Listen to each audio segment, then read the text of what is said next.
It is finally time. World Cup 2026. Let's go.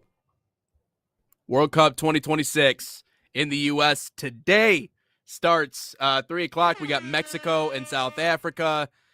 We got what other games do we have today? There's We got a one whole other one, slate but of I'm not games really starting concerned about it.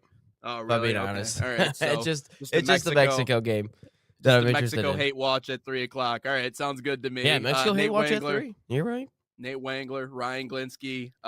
Man, well, we've built up to this moment. I mean, ever since you came in, really ever since we started this show back in January of last year, it has all been building up to this exact moment and just fun to be here, man. It has been a lot of anticipation, a lot of different storylines. I was actually, before we even came live here today, I was literally just jotting down because talking to a lot of different people about the World Cup, just trying to prepare for what this race is going to be. And obviously, the nice thing about the World Cup is the storylines write themselves, right? So as these games continue to unfold, we're going to be talking about more and more different things, but just kind of putting all my thoughts together about different things we could do or talk about or mention. And today is pretty much all going to be World Cup related here in hour number one, probably into hour number two as well. But And we like want to the hear next from you month. guys. Yeah, and for like the next month. Yes, exactly. But we want to hear from you guys as well. Feel free to drop in your own comments as well as what you're looking forward to the most, what you want to see out of this tournament, where you think the U.S. men's national team will play. So they play their opening game coming up tomorrow. So fortunately, a Friday matchup, so maybe the people can get out of work and That's good, have though. a good It's at time 9 and o'clock on a party. Friday, And so they're good. exactly. At least on the east for side. some people, yeah, exactly. Handful of questions in Alex in the TikTok chat. We are all South African today. Yes, we are. We need South Africa to win. Nothing from Mexico. Fabian, Knicks, baby. More on the Knicks later. That was stupid. Let me be frank. Hello again from Holland. Stoked for the start. Yes, we're stoked for the start too. It feels like since 2018. And I went down a little nostalgia route yesterday. I was like, what was being said when we failed to make the World Cup in 2018? Alexi Lalas on Fox. You then have what's his face? Taylor Twellman with his epic rant on ESPN. And I'm like, wow. Because that whole summer, they came out with like USA was pushing out this youth movement. We've got these guys, yada, yada, yada. I think it was called like the, yes, Alex, we do need Danhausen to curse Paraguay because apparently Danhausen is giving the Knicks their first championship in like 50 years. I do not know what I watched last night. That was more on that later. We'll get into that later. But agreed, we need Danhausen. But it feels like everything since that moment on Trinidad in 2017 when we failed to make the World Cup and then we get the bid in 2018 and we're like, okay, we don't actually have to qualify for that World Cup. We can just, get in just all right. But it feels like this generation, it feels like this managerial appointment in Pochettino, it feels like Copa America when we had it a couple of years ago. It feels like all the players going overseas. It feels like everything has worked for this moment. It takes place tomorrow, I know. But since 2017, we have been on a movement to get to 2026. And I'm so happy that we have finally made its way to it, even though Sebastian Berhalter and Christian Roldan are somehow on this roster. I digress. But I am so hyped because it feels like the full circle moment is officially here since that moment. And I remember watching that game, and I was like, no way Omar Gonzalez just cleared it, and it somehow went backwards and into the net. Like, no way. Let me be frank. You guys have enough athletic players, but you're missing the technical ones. I would agree to an extent. I would agree for the most part, but I think Pulisic's not bad. I think Dest isn't bad. But yeah, no, I would agree. We do have some athletes for sure. We have the best athletes in the world. I mean, to that point, our form and shape has looked better now than it's ever looked, at least I feel as if maybe in my lifetime, or at least going back to when I was younger, to when, again, things were a little bit different, 2010s, early 2000s. We are 8 years removed from the biggest disappointment in the history of our soccer federation, which is failing to qualify for the 2018 World Cup. And the sting of that, the collateral that came with that, was damaging at first.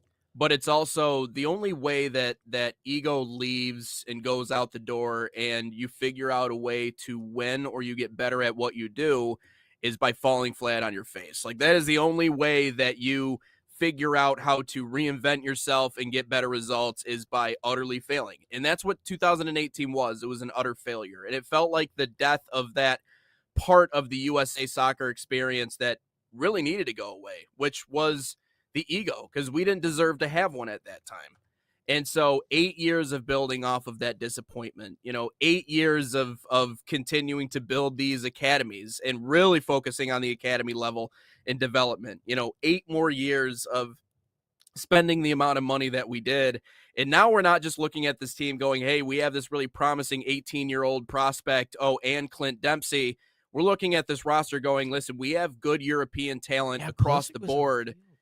And, we're a lot better in terms of shape, in terms of form, in terms of depth, all of those things.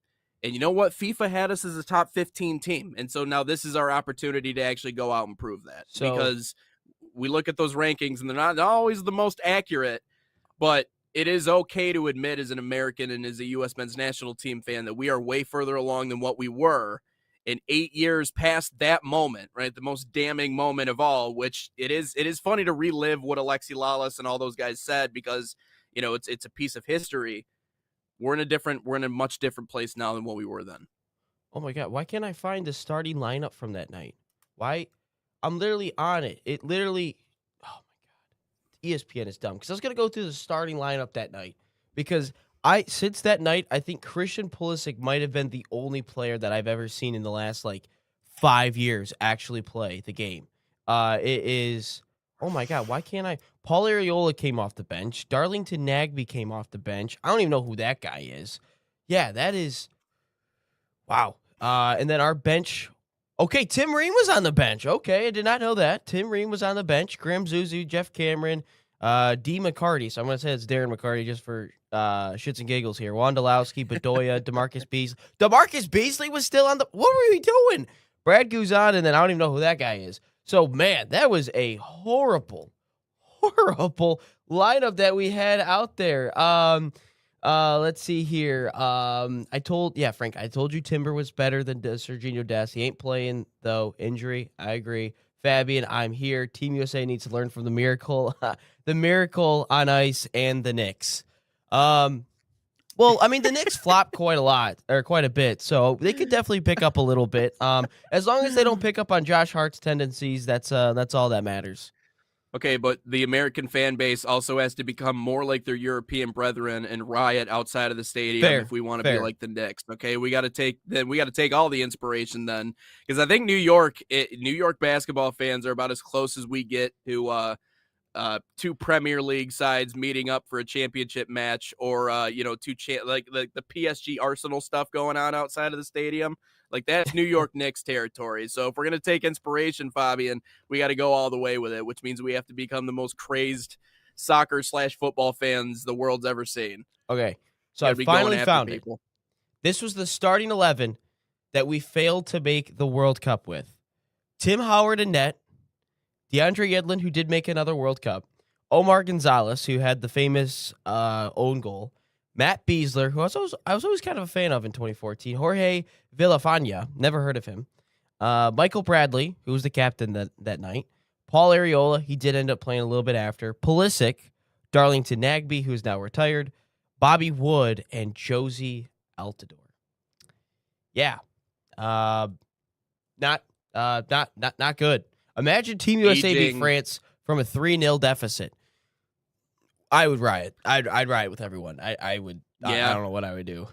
I mean, I would buy as many lottery tickets as I humanly possibly could for my local gas station, because at that point I may as well just win the lottery because nothing makes sense anymore. Oh, come on. JV Sports Live in the TikTok chat. My prediction for today: Jelly Roll will ruin the opening ceremony, but Shakira will save it.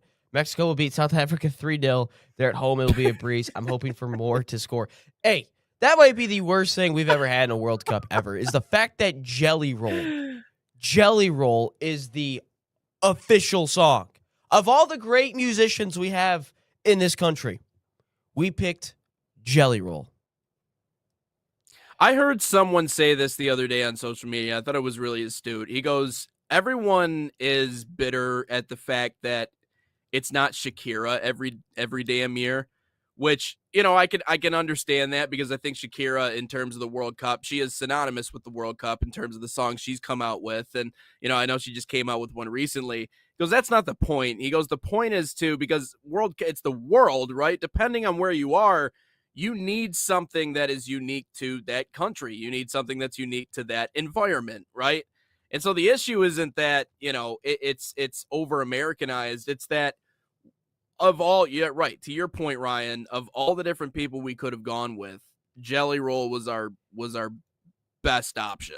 Like, I don't know, we're the United States. Like, we're, in terms of music, I think we're further along, music and entertainment. We're further along than anywhere else in the world, and we go with Jelly Roll is Yeah, our guy. it's I so don't know. It feels like an intentional, like, troll move, if anything, from the U.S. rather so than an actual genuine song. I would agree with you. I'll get to your comments because Fabian has me doing another challenge here. It looks like when you have Shakira, there's like, how like there's certain sounds to things like we talked about. I know pre-show about like what if the soccer matches opened up like they did with NBC and Fox football and ESPN college football. Like what if they opened up with that, or like March Madness, and they don't. Like they have their own music, but they don't open up with anything. And like Shakira has the World Cup sound. Like I don't know what it is, but she has the sound. Like Waving Flag had the sound. The 24, like it is just like a giant celebration of the world. Like that's what the World Cup is. And those songs captivate just the sounds of like everything. And that's what makes a world. Jelly Roll just out there being like, I'm Jelly Roll, oh, ordinary. No, Jelly Roll, that's not it. It's not country. I like country, but no, that's not it. So this is what. So JV also predicts that South Korea versus Czech Republic. He has Czech Republic winning this one. That's the second game tonight. And mind you, Jelly Roll don't even speak Spanish. He's gonna sing in English in Mexico. So this is where Fabian wants to challenge me. He says, Mad Pup, by the way, says South Africa wins at 1-0 over Mexico. Fabian, Ooh, imagine right. Team USA beat Spain, Argentina, France, and in the finals, England. Now, that would be cinema. It's 250 years from the day, and we win. But Ryan would have to shave his head. Fabian, we're not winning a World Cup, so I wouldn't shave my head. But yeah, I'm not shaving my head because of that. Frank wants that to happen. Let's see here. Football will come home. Let's see. We can't be like Ryan's football teams. The Cleveland Browns. I'm not a Cleveland Browns fan, but this is a good one here. Frank, bro, where is Bruce Springsteen when you need him? Yeah. Yeah, that would have been another great choice. Or, I don't know, like, I don't know, get a hologram of Michael Jackson. I don't care. That would be pretty cool. Or maybe Tupac Shakur. Get a hologram of him, too. That'd be a great World Cup. We got AI technology, people. We got AI capabilities. Let's do a Tupac. Love. Yeah. Let's do a Tupac and Michael Jackson collab for the World Cup. Oh, no, that would be something. They're not here anymore, but, anyways. That would have been a great combo. That would have been legendary. JV, this is fighting words here. We're all rooting for England's downfall this World Cup disrespectfully. It's called soccer. All right. If Christian Pulisic scores the winner against England and he takes his shirt up and just says it's called soccer, that might be the baddest thing I've ever seen most badass thing I've ever seen in my life. If Pulisic does that, could you imagine just like now the world would truly end if the world would be called football forever, but it goes into soccer. Yeah. Like that would be insane. There's a series of things that could potentially cause World War III. The least of which, or the one that I thought was the least likely, would be that one. But yes, that would send the world into that would be the shot heard around the world that would start the demise of all of it. But the reality is that we would have a U.S. men's national team World Cup before GTA 6. What are we doing? And an England World Cup. How does that happen? 1966. How does that happen? I Oh have man, no idea. we gotta get that game out, man. Crazy, We crazy. I dude, know they I got think a it's supposed final to come date, out but in I don't. November, or at I least that's what it's reported. I'll believe it. I'll believe it when I see it, man. They always they got a plan to release it, and then it doesn't get released, and something else happens. So I'll believe it when it happens. Oh, I'll give looks you like that. we have a Bosnian fan in here. Layla Ooh, says hello, and Frank says dragging some Bosnia in here. So I take it she's from Bosnia. By the way, now that is a song. I am from Bosnia. Take me to America. I know that's like a play on of I the really want actual. to see. I know that is like a play on of the actual song by Salvatore Ganacci, but man, that is what that's what it's played off of, and that's the best World Cup song I think that we've had so far. Yeah, she is Yeah, I Bosnian mean, and the yeah. Netherlands. Okay, interesting. I think you're in the Canada group. Yeah, please beat them. Please beat Canada. Make them cry some more. We're sick and tired of the Canadians. They even came over here to scrimmage a USL2 side. Oh, oh, Canada, what we're doing here? You don't have your own tune-up games? You got to take Gotta on the stay reigning fresh. national champs in the USL2? Gotta stay fresh, man. Gotta, and they know what environment's the greatest. Now, listen, they're gonna get bounced, and then all the Canadians are gonna go, darn. It's hockey. It's Anyways, hockey. Oh wait, you moving can't on. win that Yeah, either, we Canada. got I forgot about that. You can't win it in hockey. Because that's right. losing in Jack Hughes. losing the Norway in the men's championships. It's so funny when they beat us in the semis. They're like, we own hockey again. This is still our sport, not your sport. Yeah, and then what, you lose to Norway in the final? Oh my goodness. Someone's going to come out with a documentary about what this last 2-year stretch has been for Canada, because it's just absolutely been brutal. The worst of all time. Terrible. Oh, all right. They're confident that Bosnia's gonna win. Fabian, bro, my son hasn't slept and told me, Dad, 9 years, I'll be 18. I promise you, I'll give you the World Cup for the USA. That gets me fired up. That gets me. I'm not gonna lie. I feel like a kid on Christmas morning right now. Like finally, and the fact that this World Cup's taking place in the summer too, because obviously in 2022 it was in the winter. So yeah, it was December. So obviously this Yeah. gets the feel. We haven't had this feel in 8 years, and if you really think about it, the USA has not had this feel since 2014. Which now think about this, Nate. Think about this. You are watching in 2022 Michigan at the Shoe, the Donovan Edwards game, but at the same time, you're watching Messi score like one of the greatest goals that he's ever scored against Mexico in a World Cup. Like, I didn't know what to do that day. I was like, I gotta watch Messi. I gotta watch him beat Mexico. The day before, I just watched England take on the USA. But I have the shoe. I have the game right in front of me. The game. Now that is something that I don't want to ever experience again, because of like how much crazy stuff was going on in that short little time span. But I'll always Yeah. take a victory over Ohio State. So Yeah. Well, well, just in general, I was at a family party when the U.S. was playing England. Like, like, there's things happening in the match that I'm like at the dinner table, like, "Ugh," but I'm like trying not to like come out of my shoes, because everyone's just like talking, just like chatting. I'm like, this is so uniquely America. I'm like, we're playing in a World Cup match against the country that we beat for our independence in the 1700s, and you guys are busier talking about like the new Dunkin' Donuts that just opened up the street, versus like watching this match that's like tied at 0-0 going into the 80th minute. I'm like, what are we doing? So hopefully I'm not around in that type of situation this time around, because I can't do that. And I told you I got to watch these certain things by myself. Like, I cannot be, unless it's in like a bar or something. That's fine. That's a different story, because I guess everyone's kind of in on it at that point. But I can't do it around family. Can't And do it. by the way, more from England in the that 22 World Cup in my best moments of all time. There's a really good moment, but no, I'm pretty sure in my college dorm room, because me and two other of my roommates would wake up for the 5 a.m. games, and we watched the Argentina Saudi Arabia game, and we were like crashing out the whole time. I'm like, we look at each other, we're like, we are probably the only ones up on this campus right now, and we are just watching a soccer game. Like everyone else is probably Probably. like, who cares about Yeah. soccer? We are sitting there just crashing out about Soccer. Yeah, we are exactly. crashing out about a soccer game that's not even USA related. Like that's how sweet this thing is. So yeah. We should Yeah. probably Do we want to take a break here, or do we want to get into the games that we called last night in We USL two? we can chat about it a little bit, and then we can come back and get into some of our World Cup stuff. No, over on my end, I had more Great Lakes Division action yesterday. Midwest United taking on Oakland County FC. It was a good start for Midwest in that one. Got a goal in the second half to take a 1-0 lead. That was Juan Zavala, had his second of the season. Some good early saves. By the way, Oakland County right now undefeated. So 6-0 on the Yeah. season. They're top of the table in the Great Lakes Division. They have a plus 16 goal differential this season. That was only their third goal of the year that they gave up last night against Midwest United in that one.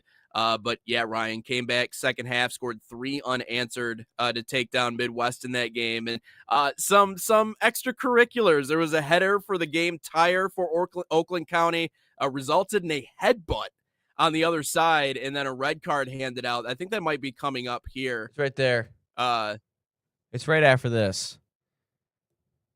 yeah. So that one's played in, goes out for a corner.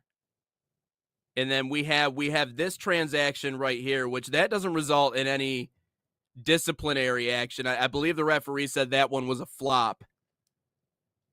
By the way, all of this was delayed by like a half hour because of a massive so that could have been a second yellow, and I thought initially it was going to be a second yellow. It was not called a second yellow, so it ends up just being essentially a warning. And then I'll be honest, I don't remember what the sequence of these highlights are necessarily. No, you're but all right. I was just going to mention, obviously, USL2 game of the week coming up, them in Flint City this Saturday.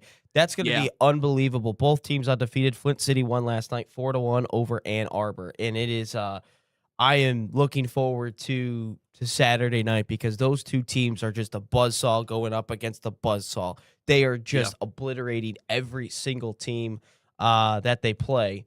Yep. But yeah. Yeah. And Oakland County, by the way, has the worst set of names I've ever had the displeasure of trying to pronounce in the history of my life. So, yes, it'll be undefeated against undefeated. And I'll tell you what, I think Oakland County has a chance to really challenge Flint City for the Great Lakes Division. That's always the big question, right? Like, you got to get over the hump, which is the Flint City Bucks. And you know you're going to have to do that eventually. I think Oakland County's got a pretty solid chance of doing so here, Ryan. So, yeah, 3-1 win yesterday against Midwest United.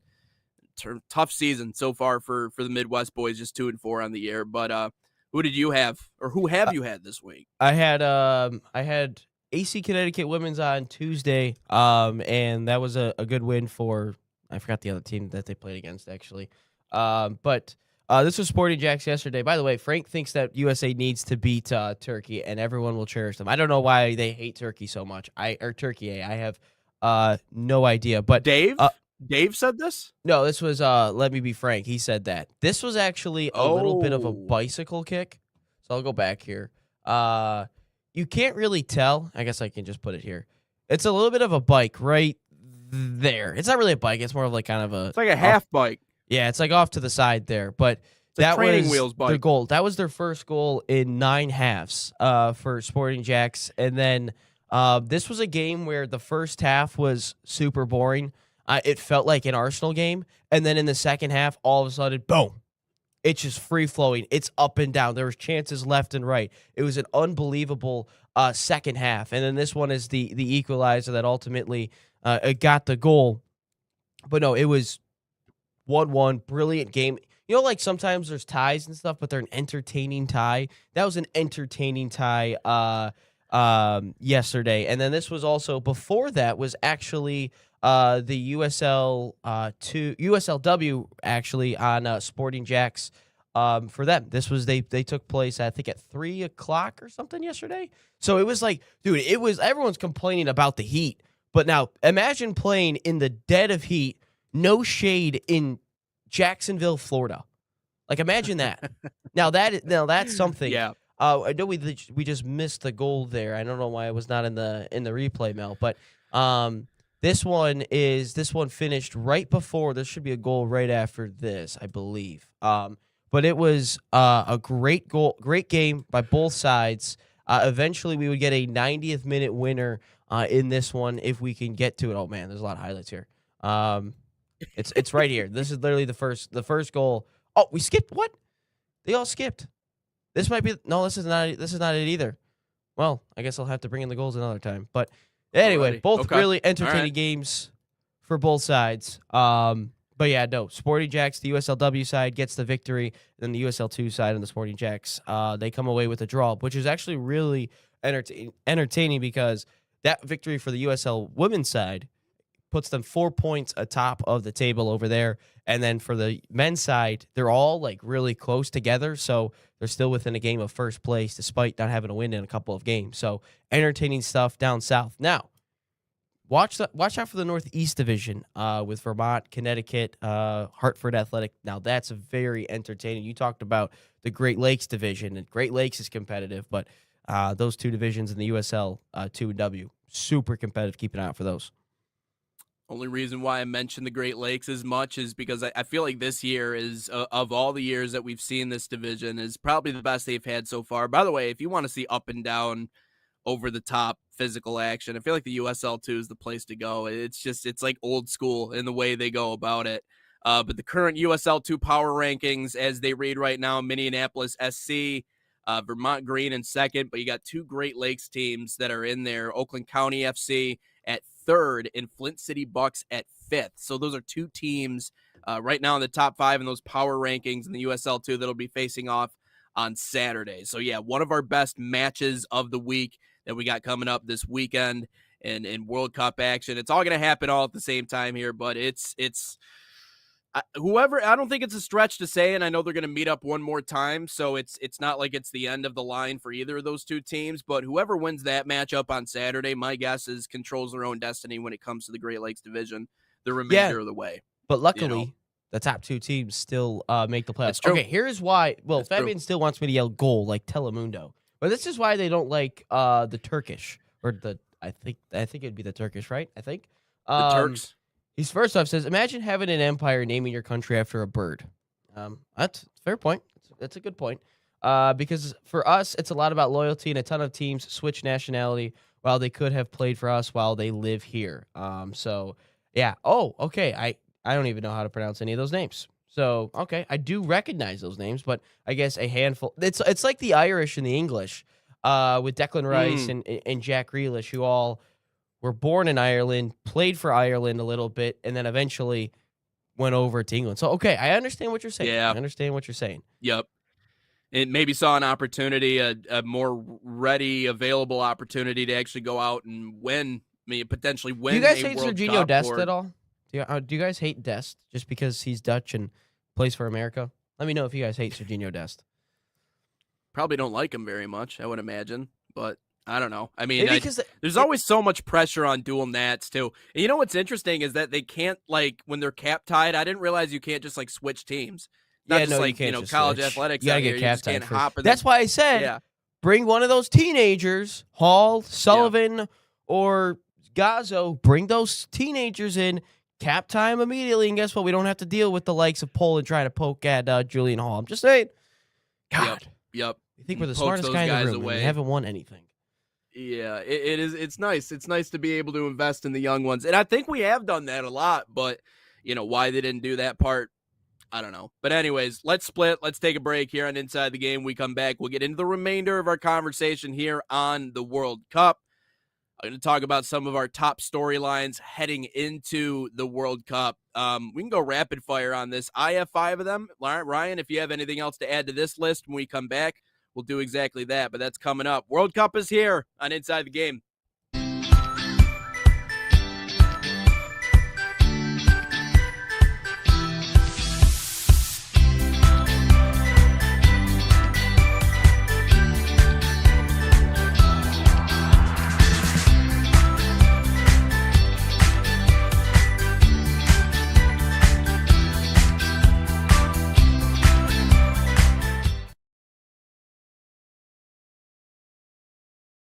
Welcome to the National Soccer Network, your home for soccer. One destination, every match, every moment. Built for players, powered by passion.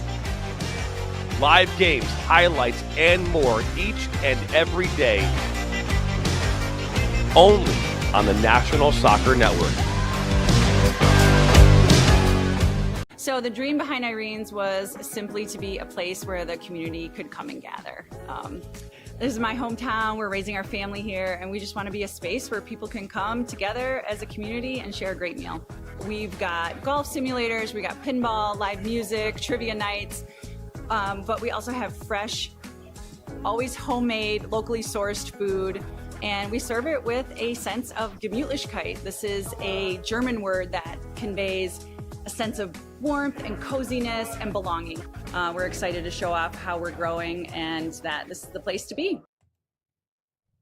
Nate Wangler, Ryan Glinsky. Did you see the tweet that Dave? Oh, sorry. I posted? really didn't think you were going to ask me a question there. Sorry. No, it's okay. Did you see the tweet that Dave tagged us in on X? Yeah, Did you I did mention see that that. at I all? didn't really want to interact with All it, so. Well, Yeah, I did. I did get a laugh out of it. I haven't seen Dave this morning. Maybe he's actually working, as he says. He says if he's not tuned in, he's actually working for a change.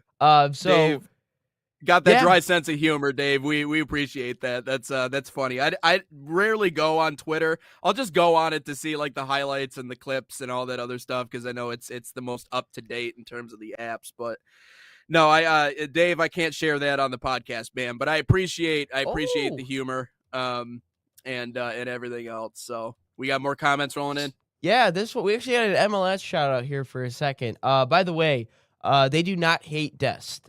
They said Dest is not hated at all for playing in the U.S. It's good to see nationals over there with roots. And then they said this is another dual nat that we could have had, but he actually plays for Bosnia. Again, I can't say his name at all, but the Milwaukee Messi, if everyone remembers correctly. I forget exact. I think he plays on the East Coast. I forgot the exact team, but obviously he was the player that played or scored the game-winning PK to knock Italy out. Which that was a fun video to make, by the way. Me breaking the pasta with I'm from Bosnia, take me to America. That was a fun video to make. But yeah, no, he was Esmir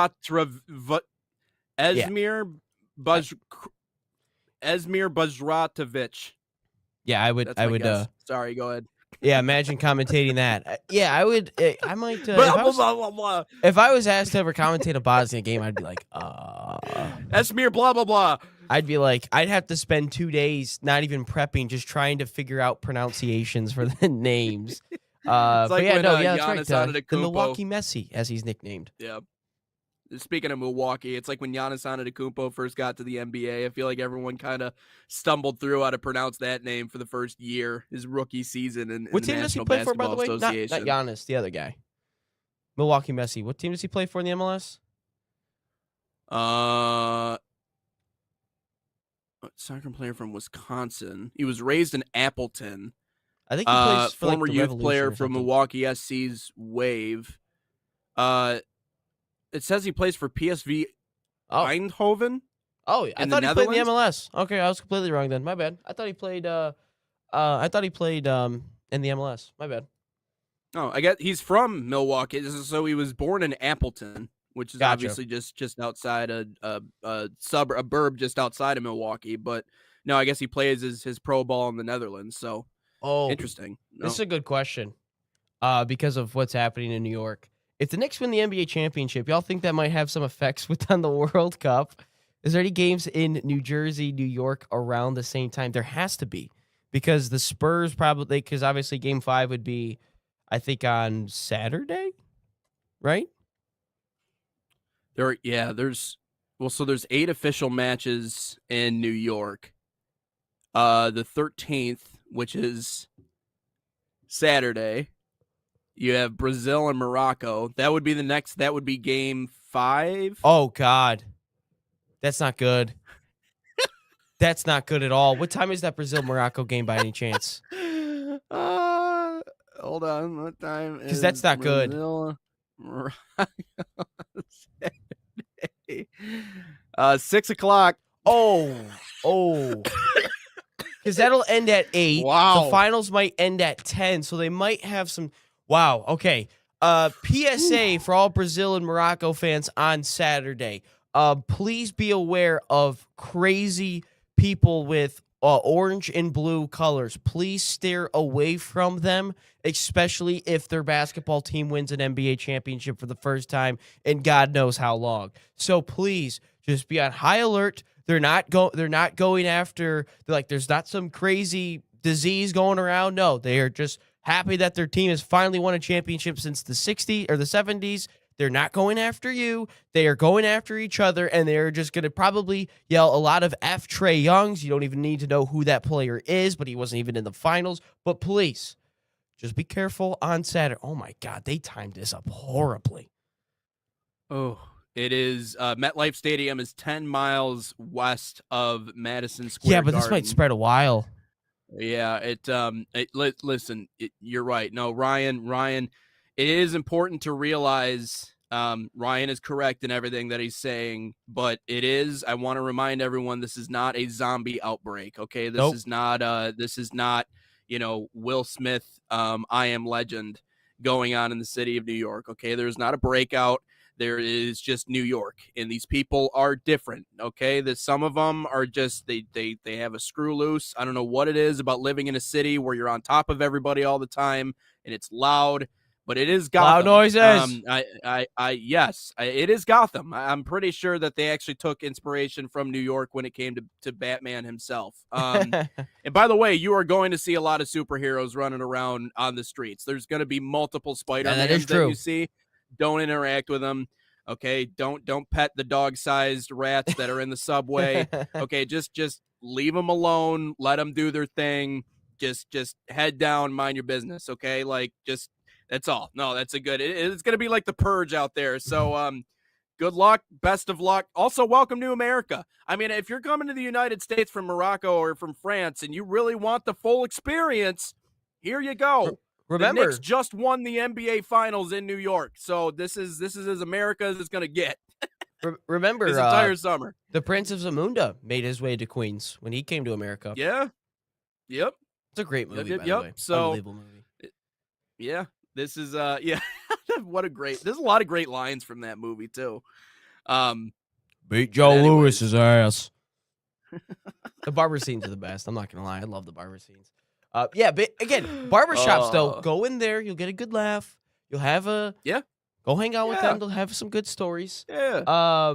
Go fold some pizza, you weirdos. New York. Apparently some goalie fainted and his family just kept celebrating. He was just laying there. I don't know what you're talking about, Frank. That's kind of scary though. But let's get into those World Cup storylines. Let's get into that. Let's blaze through these storylines really quick. All right, I'll just go through these rapid fire. You let me know what you think about these. Number one, Neymar can silence the haters. Listen, we've talked about the amount of hate that Neymar gets. The fact that he hasn't been able to finish and he hasn't been able to do the one thing all the other Brazilian legends have done, and that is win a World Cup. Now, we talked about the injury issues. We talked about the history when it comes to that and about the moments that he wasn't available for. But this is really an opportunity for Neymar to really silence everyone and to etch his name into that list of the greats.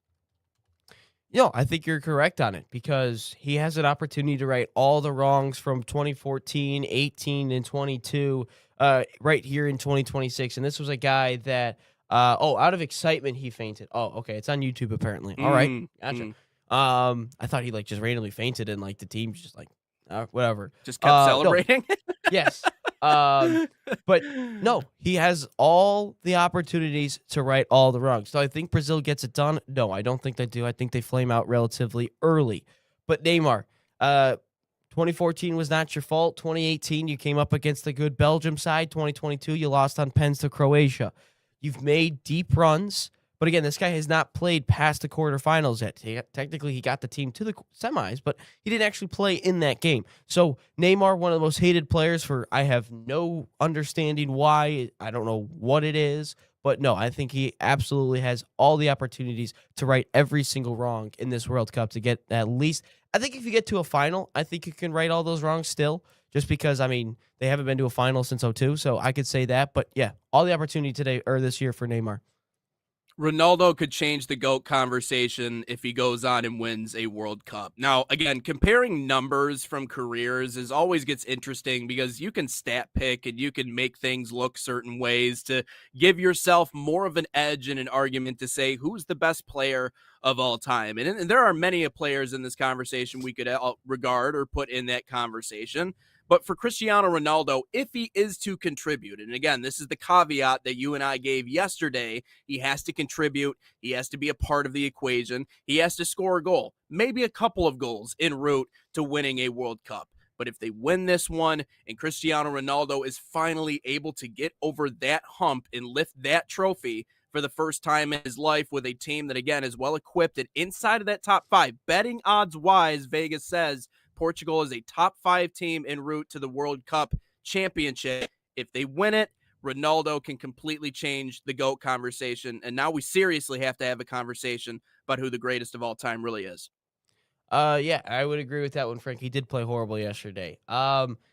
Again, it's what I said the other day. It's as long as if he contributes in a way that Messi contributed in 2022, yes, that changes everything in terms of the GOAT conversation. But let's just say he doesn't really do a whole lot. Portugal wins the World Cup really without him being a contributing factor. Again, maybe if he has, again, I will say I think Olivier Giroud is a big part and he's an unsung hero of that 2018 World Cup. Actually, Giroud is the first player ever to start every single game in a World Cup and not actually register a shot on target, yet he was the starting striker for every single team because he did so much off the ball. He did so much of that. Now, if Ronaldo does stuff like that, then yes, we could say he changes the GOAT conversation, but knowing Cristiano Ronaldo, he's going to want the spotlight, he's going to want everything, so if he contributes, yes, but if they win the World Cup really in spite of him, that I would still say no, even though he has a World Cup trophy. Yeah, not a This people tournament not impressed at all by Portugal last night. Oh wow. Yeah, well, and they've certainly had their moments. Most pressure in this tournament is on the shoulders of one man, in my opinion, and that's Kylian Mbappe. The reason being is because if he wins a second World Cup, which again, we had JP Dellacamera on our show, and before Ryan could even finish his question, he was yelling Just out asking France. about what his favorite band was. Yes, a lot of people that share the same sentiment. This is a team that is capable of going out and winning a World Cup. I would say they're my favorites outside of Spain to finish the job. And if I talk about pressure and expectations and legacy, which is the one thing we all want to really focus on when it comes to the World Cup, because keep in mind, it only comes around once every 4 years. This isn't necessarily an every year situation. Winning championships matters. And if Mbappe can go out and get a second one, well, Pele has the most ever, and he has 3 as an individual star. Mbappe would take one more step closer to getting that third one. And not only that, would have 2 of them. So everything else in his career is just barbecue chicken. Now he's just adding to his resume and really making a statement for, again, being one of the greatest of all time. We can start having the GOAT conversation before he even hits 28 years old. I think the most pressure in terms of executing and being special in this tournament is on Kylian Mbappe in France. I like the little Shaq reference there. It's barbecue chicken. It's a good question because I still think every nation in their own right has pressure. I think obviously the U.S. I think of Neymar, obviously. I would slightly disagree because I think it still is Ronaldo. I think Ronaldo has the most pressure simply because Portugal's a good side. Messi has that last World Cup, and I still would probably say Ronaldo. I think just the fact that it's his last World Cup, obviously, Messi, what he did in 2022, I don't think you're far off of that just because Mbappe, yeah, he has a chance to be a part of eternal glory and remembered for ever if he's able to get 2 World Cups before he even turns 30. I also think because he's 27, as you mentioned, again, he still has probably 2 more World Cups in him as a 31 and a 35-year-old if he's healthy. So I would probably say Ronaldo still has the most pressure. I still think, and maybe Neymar as well, but I could definitely see it. And again, maybe just because, again, also maybe what happened with Real Madrid this past year. Yeah, it's a good one. I'd probably still say Ronaldo though, just by a little bit. The emergence of the promised one, Lamine Yamal, is something we're all watching very closely. And one of the main storylines heading into the World Cup is the passing of the old to the new, the passing of the torch from the old stars to the new up-and-coming stars. And there's one that we've talked about more than anybody else on the show, and that is Lamine Yamal. There's been a lot of predictions. We even talked about that simulated tournament that EA Sports did, and the Golden Ball Award winner was Hey, Scotland Lamine got to Yamal. the final. And Scotland got to the final in our simulation, so shout out Dave. But Lamine Yamal was the most impressive player in the tournament. He actually led the tournament in goals, which is outstanding when you consider all the talent he's surrounded by, especially in an expanded format. Is Spain entering a new golden era? I think if they're able to win this World Cup and if Lamine Yamal is as good as advertised, they might be right back to where they were in the 2010s. I think you're right. I think you are right. Just answered a couple questions here. No, I don't think Argentina is going to go super far. You can read off these comments if we go, by the way. This is a fluid segment, so if you want to read them off, you can. He's just saying, Frank's just saying, where did he say? I don't feel the one-star teams will be good as people think, like Argentina. Yeah, I don't think Argentina gets past the quarterfinals. I mean, obviously winning a World Cup, they're a little bit aging. They're not as good as they were in 2022. Again, also, I don't know how much truly care that I guess they have in it because they just won it. I don't know. I feel like they're kind of like very lethargic, I guess, or I don't know. Maybe I'm completely wrong. Yep. No pressure would be bigger than Freddie Adu, the next Pellet. Yeah, he was. He had a ton of pressure. I would say with Lamine Yamal, because if he's able to win a World Cup if he's able to win a Euros and a World Cup before the age of 20, and he could still even if he does that, he could still add a Champions League next year. He's already won La Liga twice. I mean, yeah, would be unbelievable. Spain is still my favorite going into it. I know that's Fabian's favorite as well. I know he's a big Spain guy.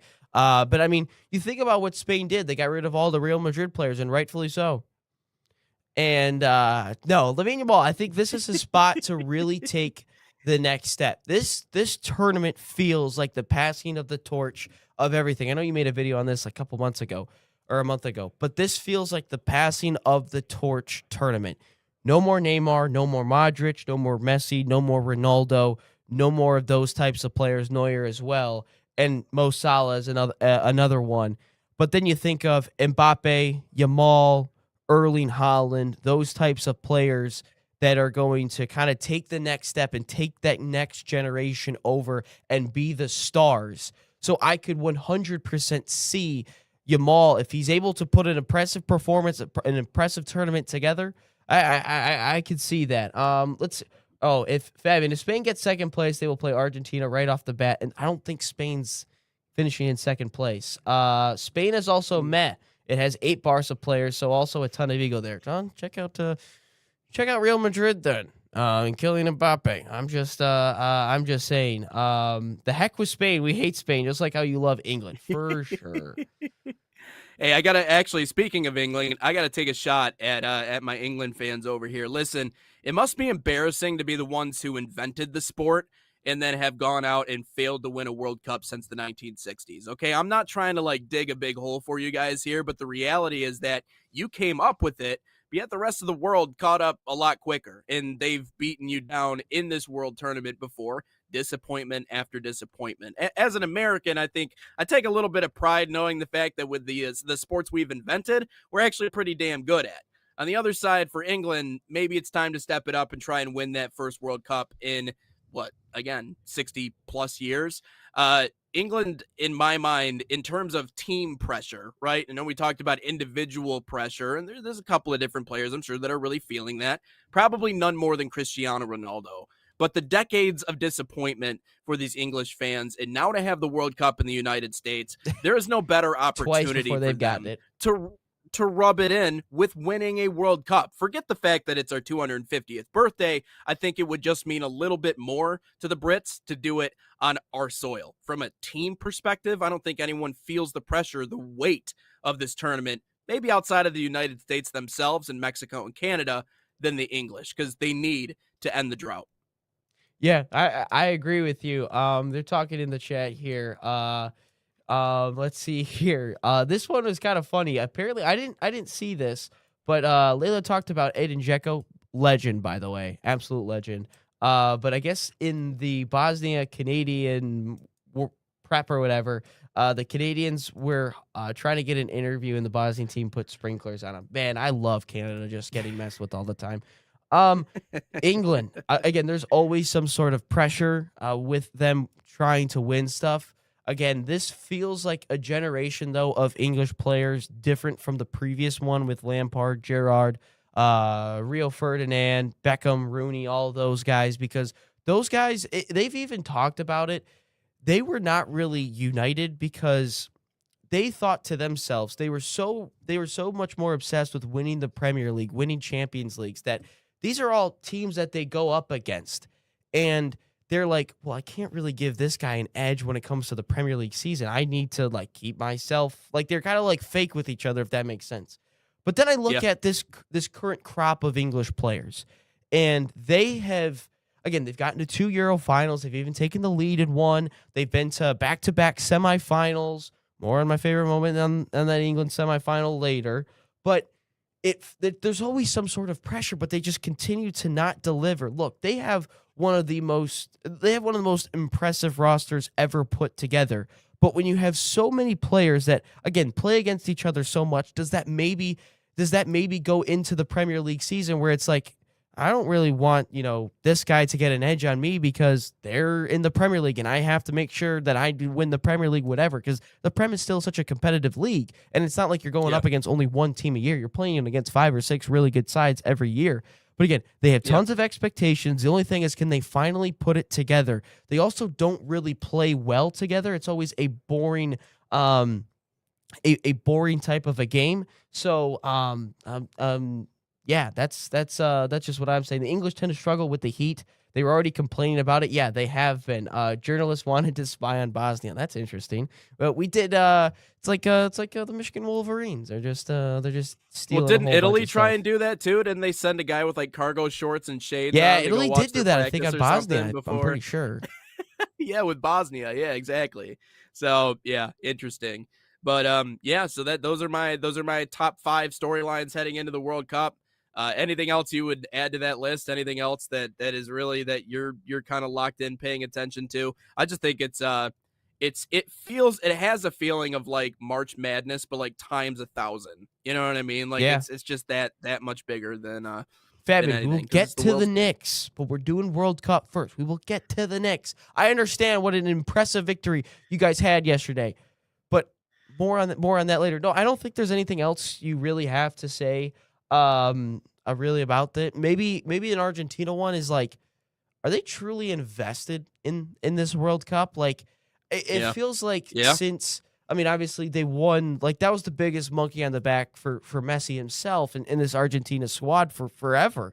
And they got it done in 2022. They've won back-to-back Copa Americas. Like, do they truly want to, I don't know, like, do they really want to, are they invested? I don't know. Like, it feels like Argentina, like they're just kind of like there and no one's really talking about them. Is it because like they just won the last World Cup? Maybe people are like, all right, it's the World Cup curse. But that's another one. I guess probably for the USA is, can you make this country believe? Can you make this country get rallied around you? Like, that is my biggest storyline for the US. Could you get a massive group of people to believe in you and try to build this sport, put more butts in seats when it comes to friendlies, qualifiers, MLS, USL games?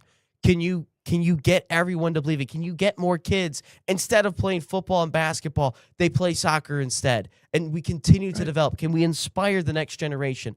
That's what I would just say with the U.S. Men's national team. Oh, Layla subscribed and liked, by the way. Appreciate it, Layla. Again, if you haven't hit that subscribe button or the like on the video, please do so. Really appreciate it. Also, 3 o'clock today, Mexico Hate Watch. So I'm just saying. Also, there's a Canadian Hate Watch in there somewhere. I don't know exactly what date against Bosnia, but yeah, no, there will be a Canadian Hate Watch somewhere. I forget when.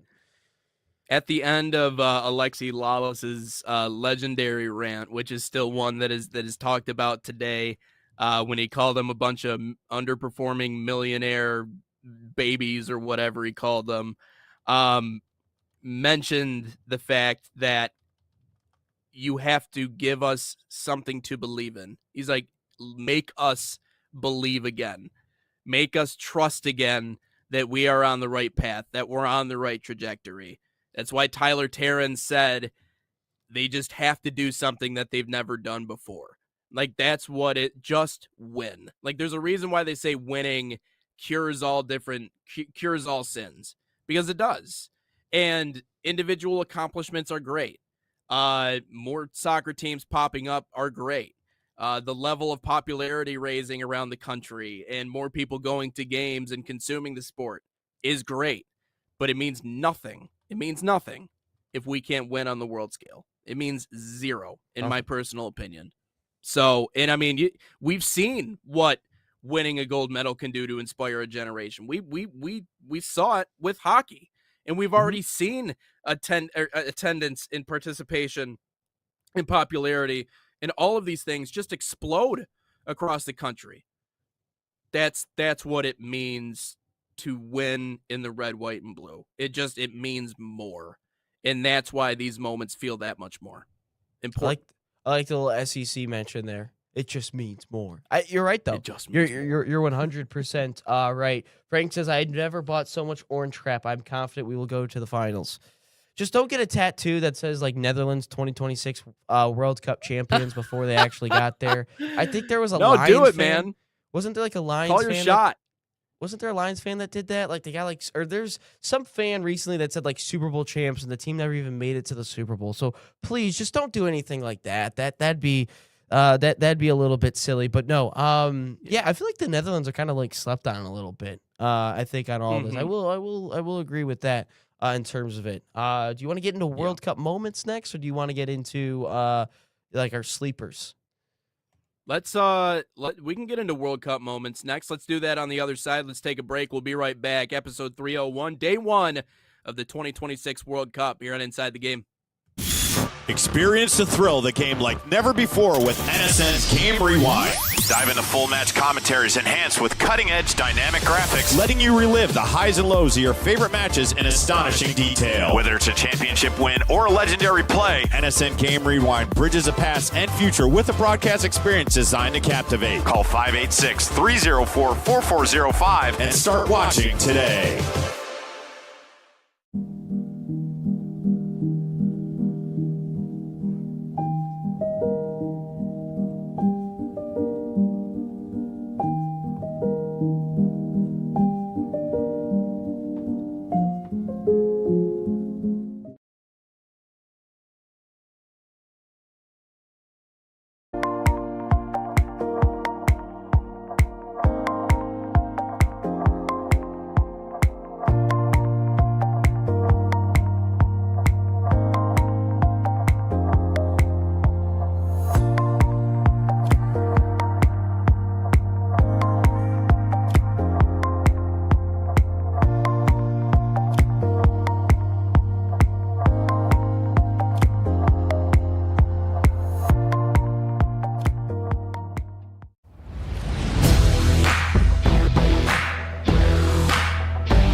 Back inside the game here on the National Soccer Network. I'm Nate Wangler. That is Ryan Glinsky, getting into our top moments in the World Cup, top moments in World Cup history. I know we just went over our top storylines heading into it, but now Ryan's going to break down some of our top moments. And go ahead, let's get into this one. So myself, I am just picking ones that I've witnessed, not ones that are, just forever, because obviously that'd be a different list. But these are just the ones that I have witnessed. I put an honorable mention to the Flying Dutchman of Robin van Persie. He was actually my second favorite player of all time. At first was Messi. That was my guy. And then obviously I became an Arsenal fan, and then Van Persie scored 31 goals and then left for Manchester United. But then he scored that great goal in 2014.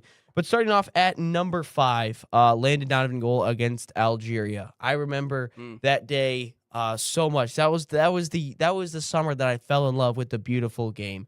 That day we needed all 3 points to even advance to the knockout stage. And I remember sitting there, I'm like, it's 0-0. I'm like, we can't get knocked out yet. We can't, like, we got to at least get it to the knockouts, you know?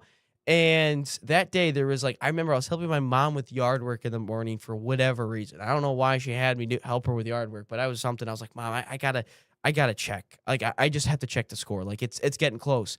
And all of a sudden I walk in, and that's the start of the move of Tim Howard throwing that ball down. They get it all the way up. Dempsey crashes, doesn't get there. And then Donovan puts it home, and I'm like, oh, my God, this is like the greatest thing I've ever witnessed in my life. I'm like, this is so awesome. Because at that time, guess what? Michigan football, Michigan basketball sucked. So I didn't even have a chance to pay attention to them. That's my number 5. Number 4. Go USA has to be the greatest singular call in U.S. men's soccer history. That one call alone. Sorry, I'll let you get to the rest of your list. I just had to work this in there. That one call it has to be one of my favorites. I know we're breaking down moments, not favorite calls of all time, but that one certainly has to be up there. And just the sense of urgency in the build of that play and how they strung it all together, magical. Anyways, go ahead. Number 4. No, I agree with you. Number 4, Harry Kane's missed PK versus France. That was so awesome. Like, there are teams that you just love to just hate watch, and England is one of those. And again, PKs are their Achilles heel, and I find it so funny with a nation of so much soccer, football pedigree, and they just can't get over the line of winning PKs and PK shootouts. I know they finally won one against, I think, Colombia or Ecuador in 2018, but he just skied that thing like 30 yards up. And I know it's kind of funny because Gabrielle did it just recently, but I'm watching it. I'm sitting in my dorm room with like 5 of my buddies, and we're like, oh my God, England might be like in a World Cup final or something. We can't have that. And then all of up steps Harry Kane, and it's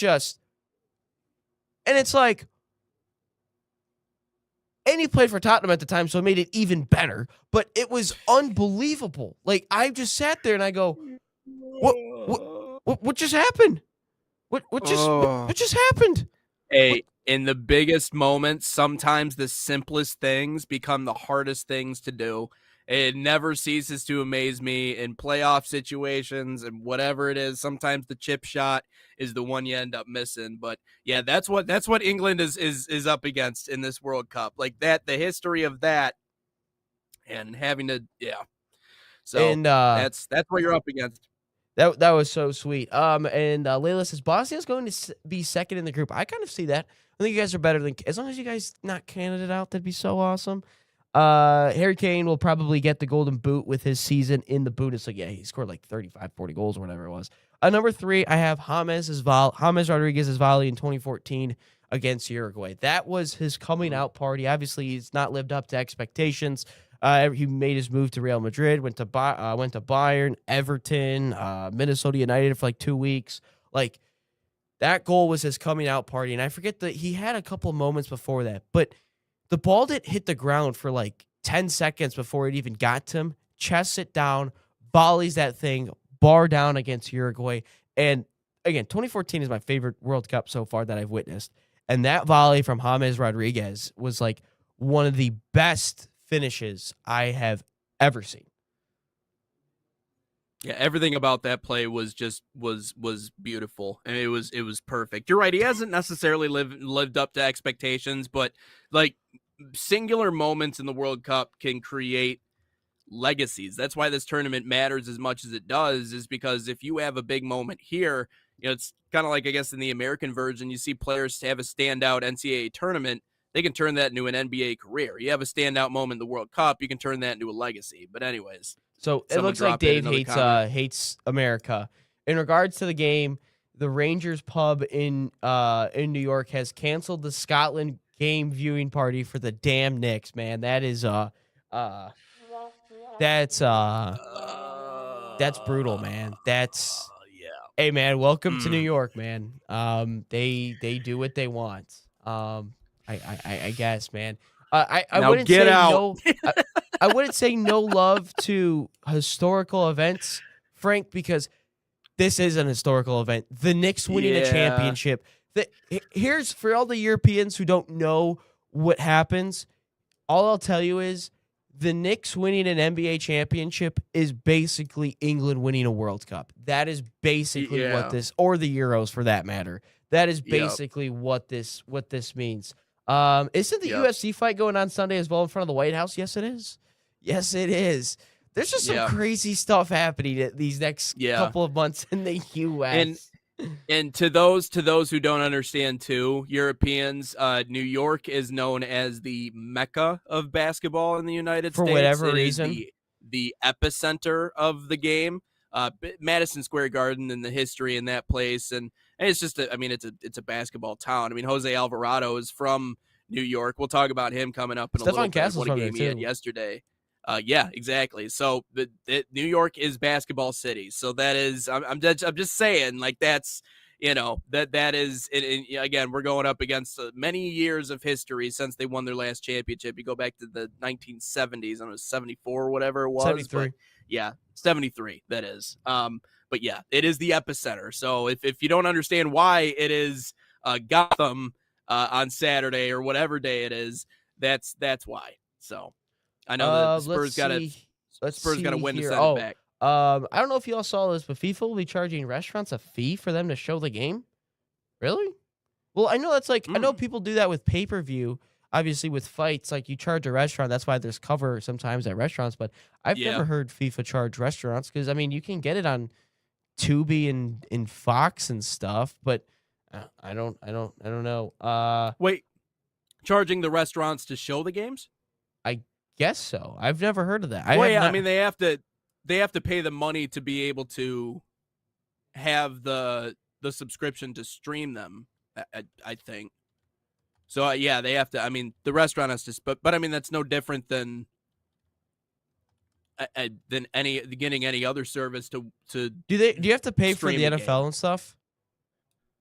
Well, yeah, like the bars and the restaurants themselves do. Yeah. Okay. So they it's the got same to thing. pay for the pass and everything, just like anybody else. Oh, yeah. That's It's not okay, like they I get that gotcha. stuff for free. Yeah. So apparently, let's see. I guess Bosnia is the European champs. Oh, they were European champs of basketball once. Okay, gotcha. Number 2, 2014 as well, 7-1. That is one of the most insane games that's one of the most insane sporting events I have ever watched. Literally, that is all. Yeah.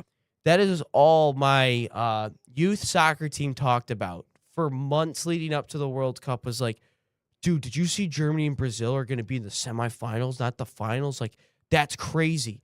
And that's all we talked about. Like, for months was like the World Cup and Germany and Brazil. Like, at the time, those were the best 2 teams. Brazil at home, Germany. They've been so good, but they haven't won a World Cup, I think, since the 80s or the 70s when they were West Germany, actually, fun fact. And then all of a sudden we get to the game, and obviously no Thiago Silva, no Neymar, but we're still expecting a pretty good game. I think we all kind of expected Germany to win with those guys out, but we didn't expect in the manner of what it was. And then all of a sudden, it just keeps happening. There's like 4 goals in like 8 minutes from Germany.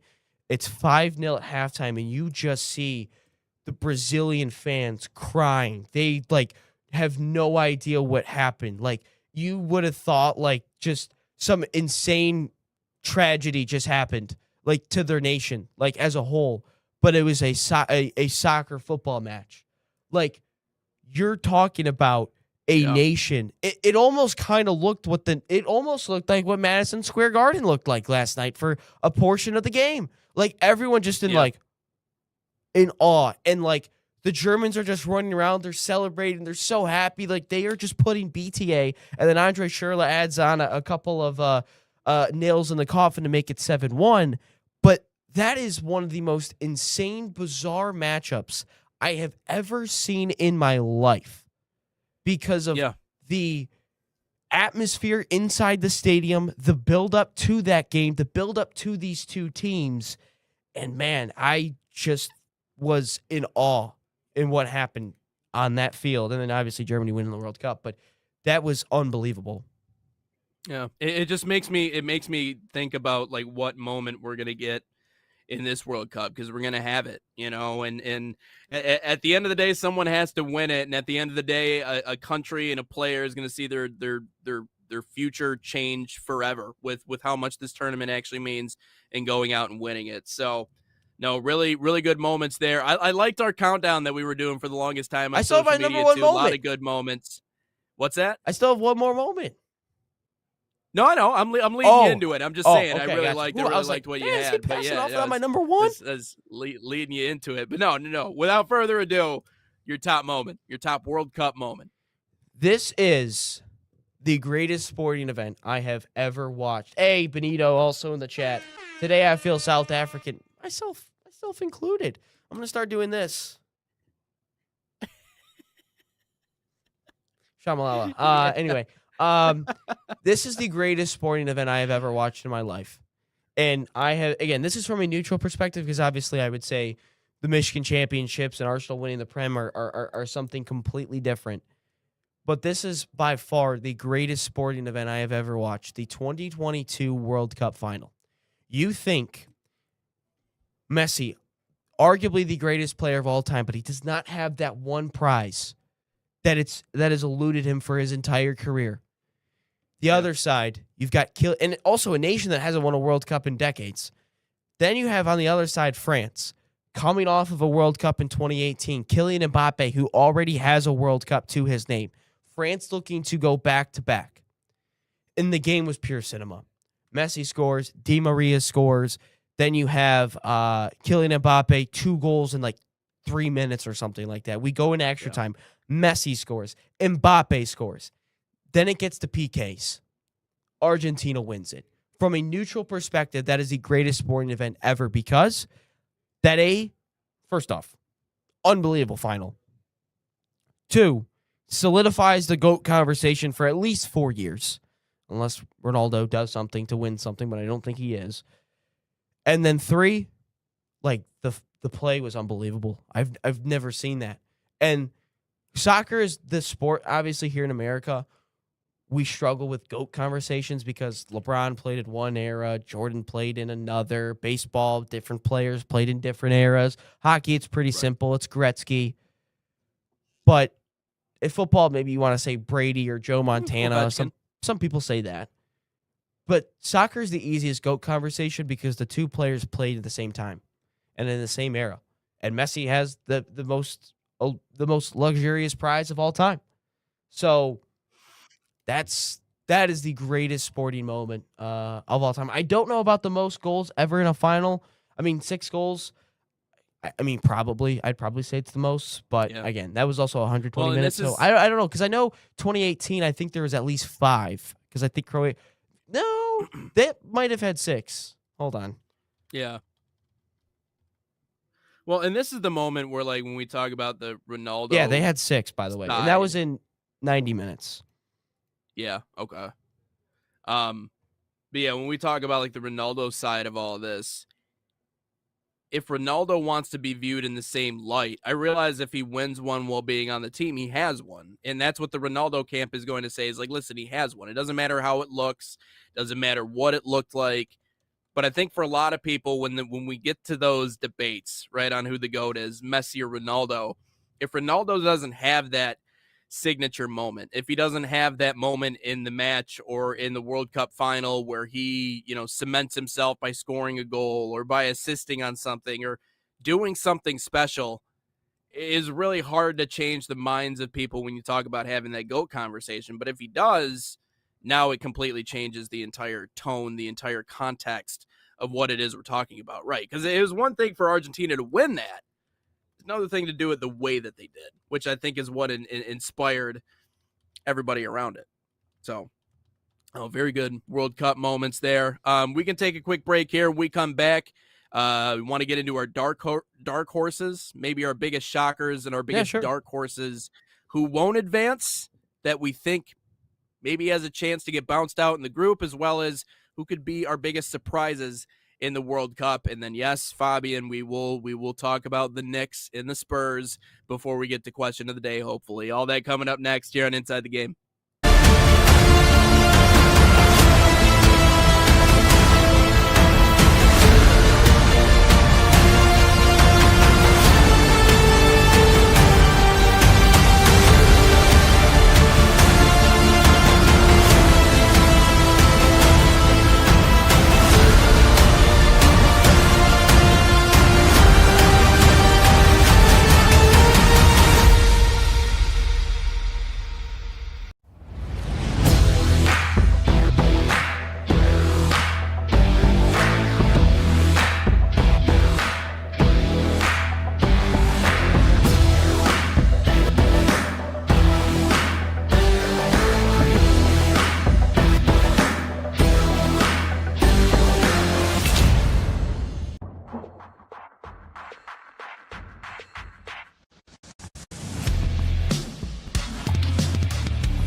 Inside the Game, 3:01 here on day one of the 2026 World Cup. Nate Wangler, Ryan Glinsky. Ryan, I know there's going to be some shocks. You have an expanded field this year. You have teams that, very well could get bounced out of the tournament in an untimely fashion. There's going to be some of that. So I'll ask you, let's start off with who might be our biggest shock in the 2026 World Cup. Who maybe fails to advance that we think, very well could easily be upset. Benito says, if I have to speak on De'Aaron Fox. Yeah, no, De'Aaron Fox was pretty bad last night. Someone who might not get out that probably realistically should get out. Again, I don't see a whole lot of craziness happening in the groups. That's just, I think, just based on the way that the groups are kind of fluctuated out this year.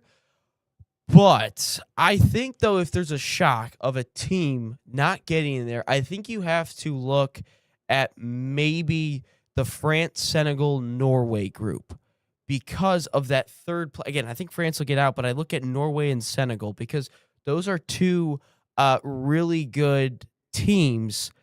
But again, you're also playing against some really good sides already in the World Cup. Goal difference might become a thing. Maybe you don't get a couple of results and you don't get out of the in the third place spot. Again, the groups, not really concerned on who doesn't get out or not. Maybe you can also look at the Netherlands, Japan, Sweden group because I think Japan is also another good team along with Sweden. I think Netherlands will get out of it no problem.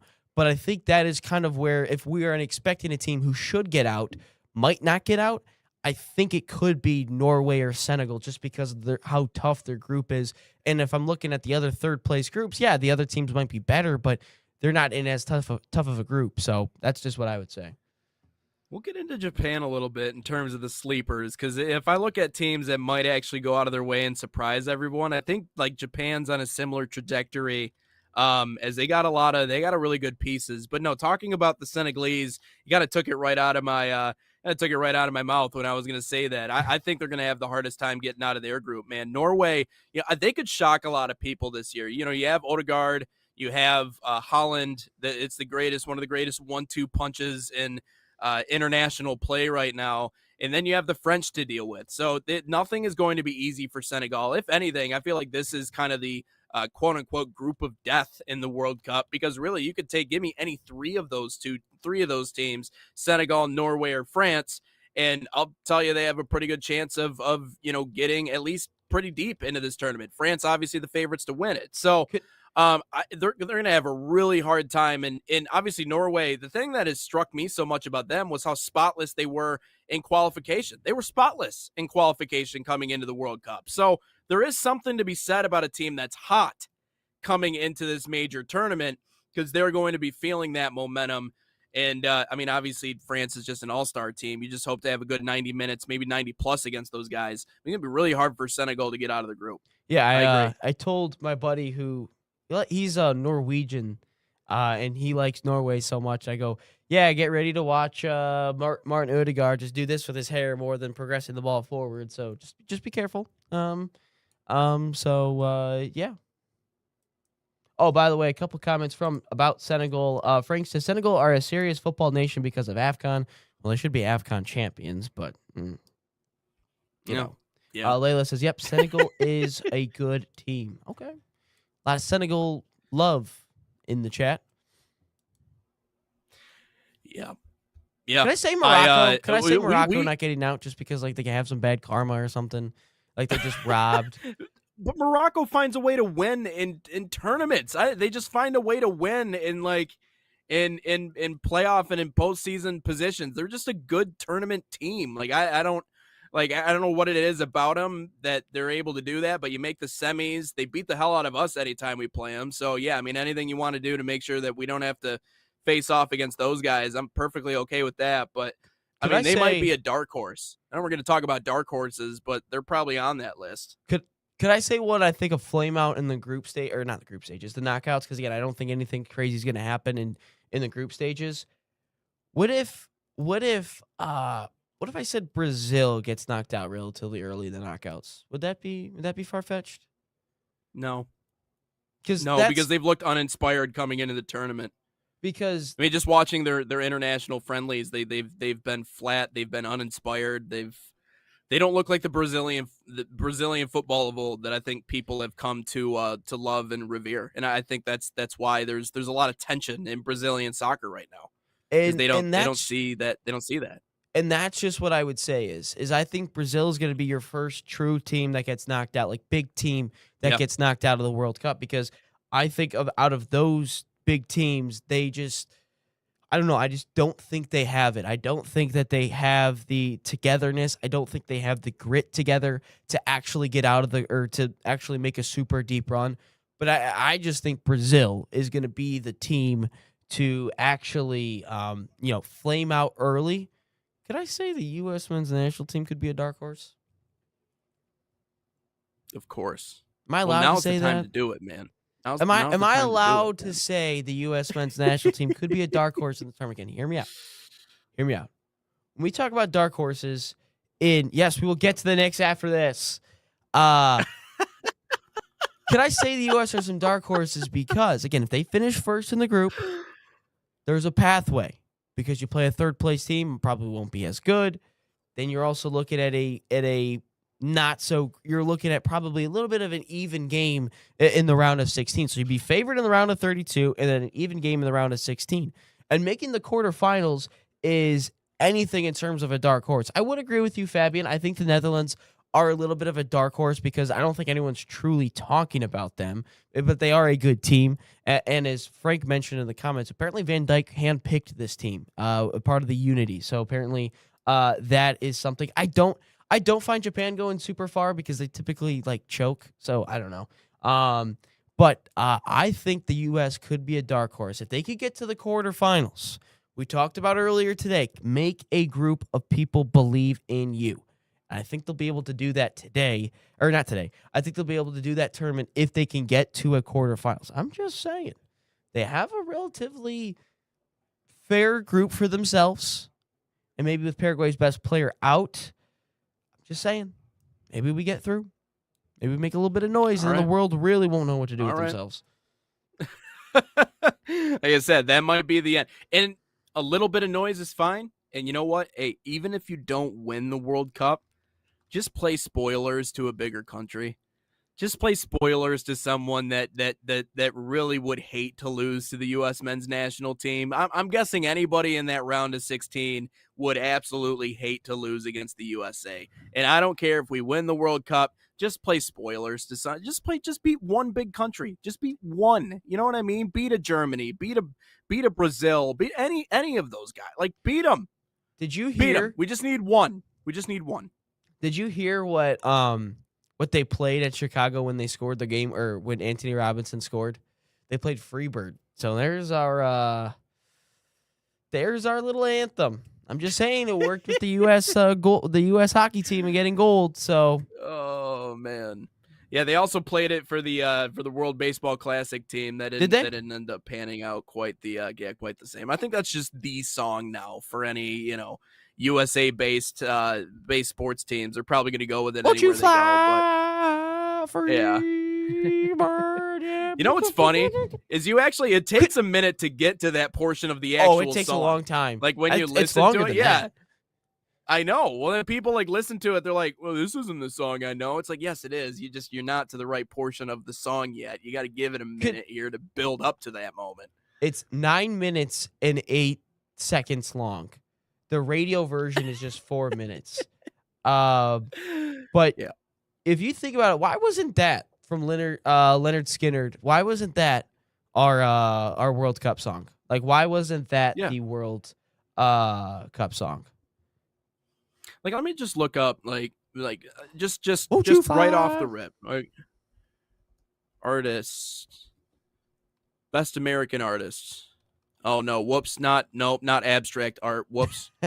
You're getting painters right. and stuff. Yeah, we're gonna paint a picture for the World Cup. Yeah, I mean, like, I don't know. Oh, these are a lot of old faces. Oh boy. All right, what is best music artists still around? Because Jelly Roll is definitely not that guy. Taylor Swift, no. Ed Sheeran, no. Beyonce, no. Bruno Mars, but I don't think he would be good in a World Cup song because there's a certain sound, but maybe he could get there. Stevie Wonder. There you go. That'd be interesting. There you go. Drake. Ed Sheeran.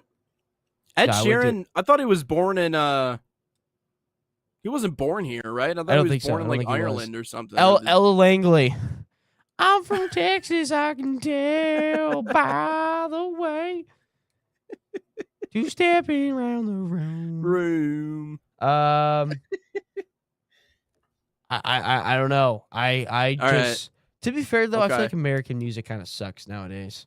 Maybe I'm old. It's yeah. I mean, you gotta Post admit, Malone? though, I mean, Wasn't Post Malone in the song with? No, it was not. Post Malone wouldn't be bad. We get. Yep. Let's I would agree. Actually, F it. Just give us Enter Sandman. Just give us Enter Sandman as the Metallica. Like make that it. Like that'd be pretty cool. I mean, even like Luke Bryan or something. You know what I mean? Like I feel like that would be, if we're gonna go the country route, I feel like would be a step better than Jelly Roll. I don't know, man. I have honestly no idea. It's so funny. Hey, he's performing at the amphitheater here in Grand Rapids too. If you want to get tickets to go, I'm all right. It's in a couple of weeks if you want to go. So I'm saying. all right. You know what's funny to me is Michael Jackson is number 2 in the charts right now. And the Billboard, really? Yeah, but obviously because of the movie. Probably because of TikTok. Well, yeah, the movie obviously, movie but yeah, exactly. Like Drake makes sense. That makes sense that he's at number 1. Bruno Mars at 8. That makes sense. But like Ella Langley at 4 makes sense. But seeing Drake, then Michael Jackson, Morgan Wallen, Ella Langley is the top 5. That's just funny to me because of obviously of all that stuff. Let's see. Higher. That would be that'd be a good one. Creed. We just got Can you take me higher? That'd be funny. Let's see. Post Malone, they agree. I thought he said Madonna, but that was Maradona. Let's see here. Take Me to America. Snoop Dogg. You know what? They actually had a good Super Bowl performance. Him, Dre, Eminem, and 50 Cent, who looked like a dollar because he was kind of fat. Well, and the reality is that Snoop is involved in like everything now. Like he is the king of side quests. Like if there is something to do, he will be there, and it doesn't matter quite what it is. If it's on national TV, Luke Snoop Dogg Combs? is involved in it. Yeah, I feel like that's what I said. Yeah, I feel like Luke Combs, and then like find a way to get Snoop Dogg involved. I don't know, like more like give me Linkin like Park, that. damn it! Just give me Linkin Park. But give us a little bit of flavor. Give us a little bit of diversity in there, man. I mean, it's the World Cup in the U.S. Like I know that they tried to like combine other artists with Jelly Roll. But again, like Jelly Roll being our ambassador, like I And don't Jelly hate Roll- the dude. I don't hate the dude like Ryan does. There isn't this vitriol in my heart for No, he Jelly Roll sucks. And he's quite on as Ozempic. much. Quite as much. Now that I'm on I a don't agree diet. with. I exercise so much. No, Yeah. you're not. You Stop, just took yeah. Ozempic. Stop popping pills if you're Americans. It's so funny now because people are having like these health issues because of taking Ozempic, and it's like, Ooh. wow, never thought All that would right. happen. This now, Frank, you might get on Nate's very good side with this one. Green Day. Ooh, yeah, I would. Yeah. Not them by themselves. Again, we talked about we need a combo, but no, Green Day would be legendary. Also, that would blast everybody back to the early 2000s. So, yeah. Fabian, I Yeah. like Bruno Mars. My I don't guy. like Taylor Swift, though. I don't like Taylor Swift. More on Taylor Swift in a thing minute, is- too, because that was annoying but- last night. But I get it. But Taylor Swift is the hottest American artist right now. No, that's why probably- it doesn't Oh, make no, any- Drake's Canadian. Never mind. Yeah, exactly. So that's what surprises me about her not being in that song or coming up with a song. It's regardless of whether or not I like her or not, which I do think. No, her she's OG too stuff is busy great with and the Kansas City forever. Chiefs and somehow a New probably. York Knicks fan. Probably, but that's what I'm saying. Like that surprises me that they wouldn't use her. You know, I don't know. Yeah, I will agree. I don't like her, but I would agree it's a little crazy that she's not in it. So You know, should we? at least appealing to an American audience, I feel like that would be the right thing to do. But All anyways. right, it's 10:31. Should we finally get into the Knicks conversation after this Yeah, break? we can. Yeah, let's talk about the Knicks and Gotham and our good friend Fabian, who has lived in every corner of the earth apparently, and works for the government and also loves his New York Knicks. We'll talk about that coming up next here and Inside the Game. New York, go New York.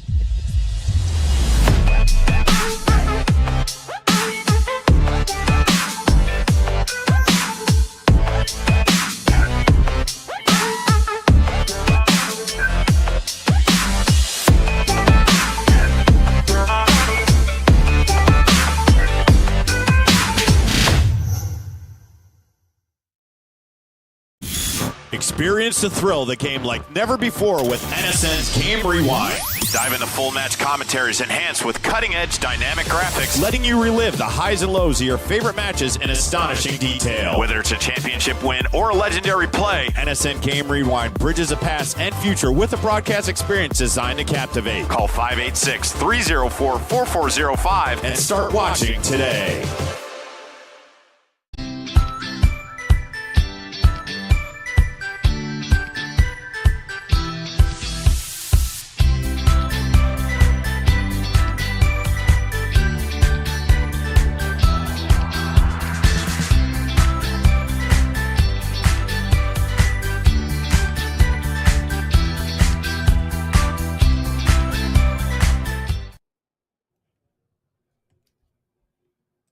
Inside the Game on the National Soccer Network, 301.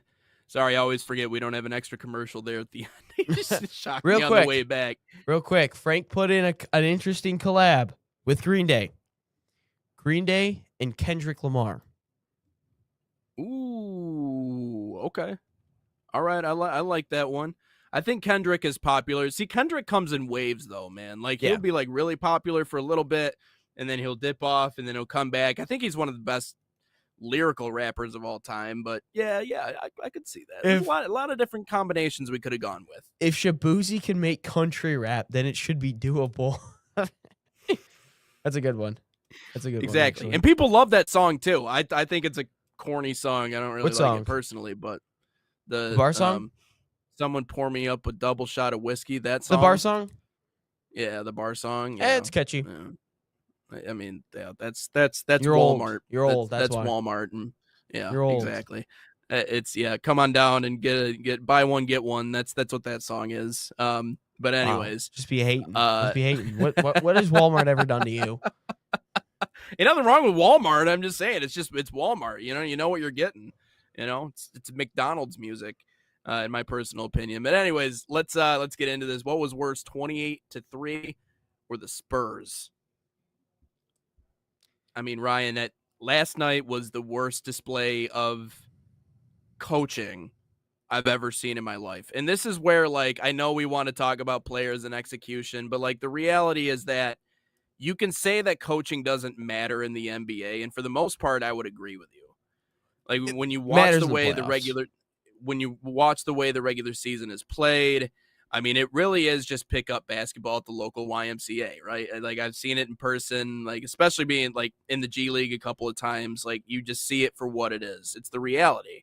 But when you get into the playoffs, coaching matters. And when you get into crunch time situations, coaching matters. Is when you hold a 29-point lead on the road in the third quarter against a team in a playoff situation where, you know, you automatically take the momentum back because you know you're going to get another game at home.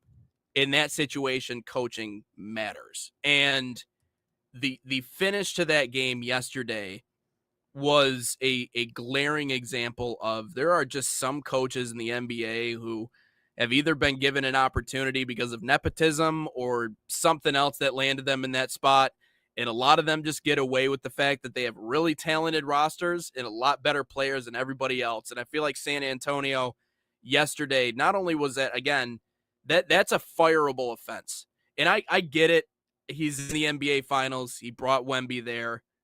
But Greg Popovich, wherever he was watching that yesterday, I'm happy that he's okay and that he's in one piece and that his heart is still functioning properly. Because if I'm this upset watching the Spurs choke it away like that, then I know someone like Greg Popovich is probably ready to burn his house down. I mean, De'Aaron Fox, like, what are you thinking?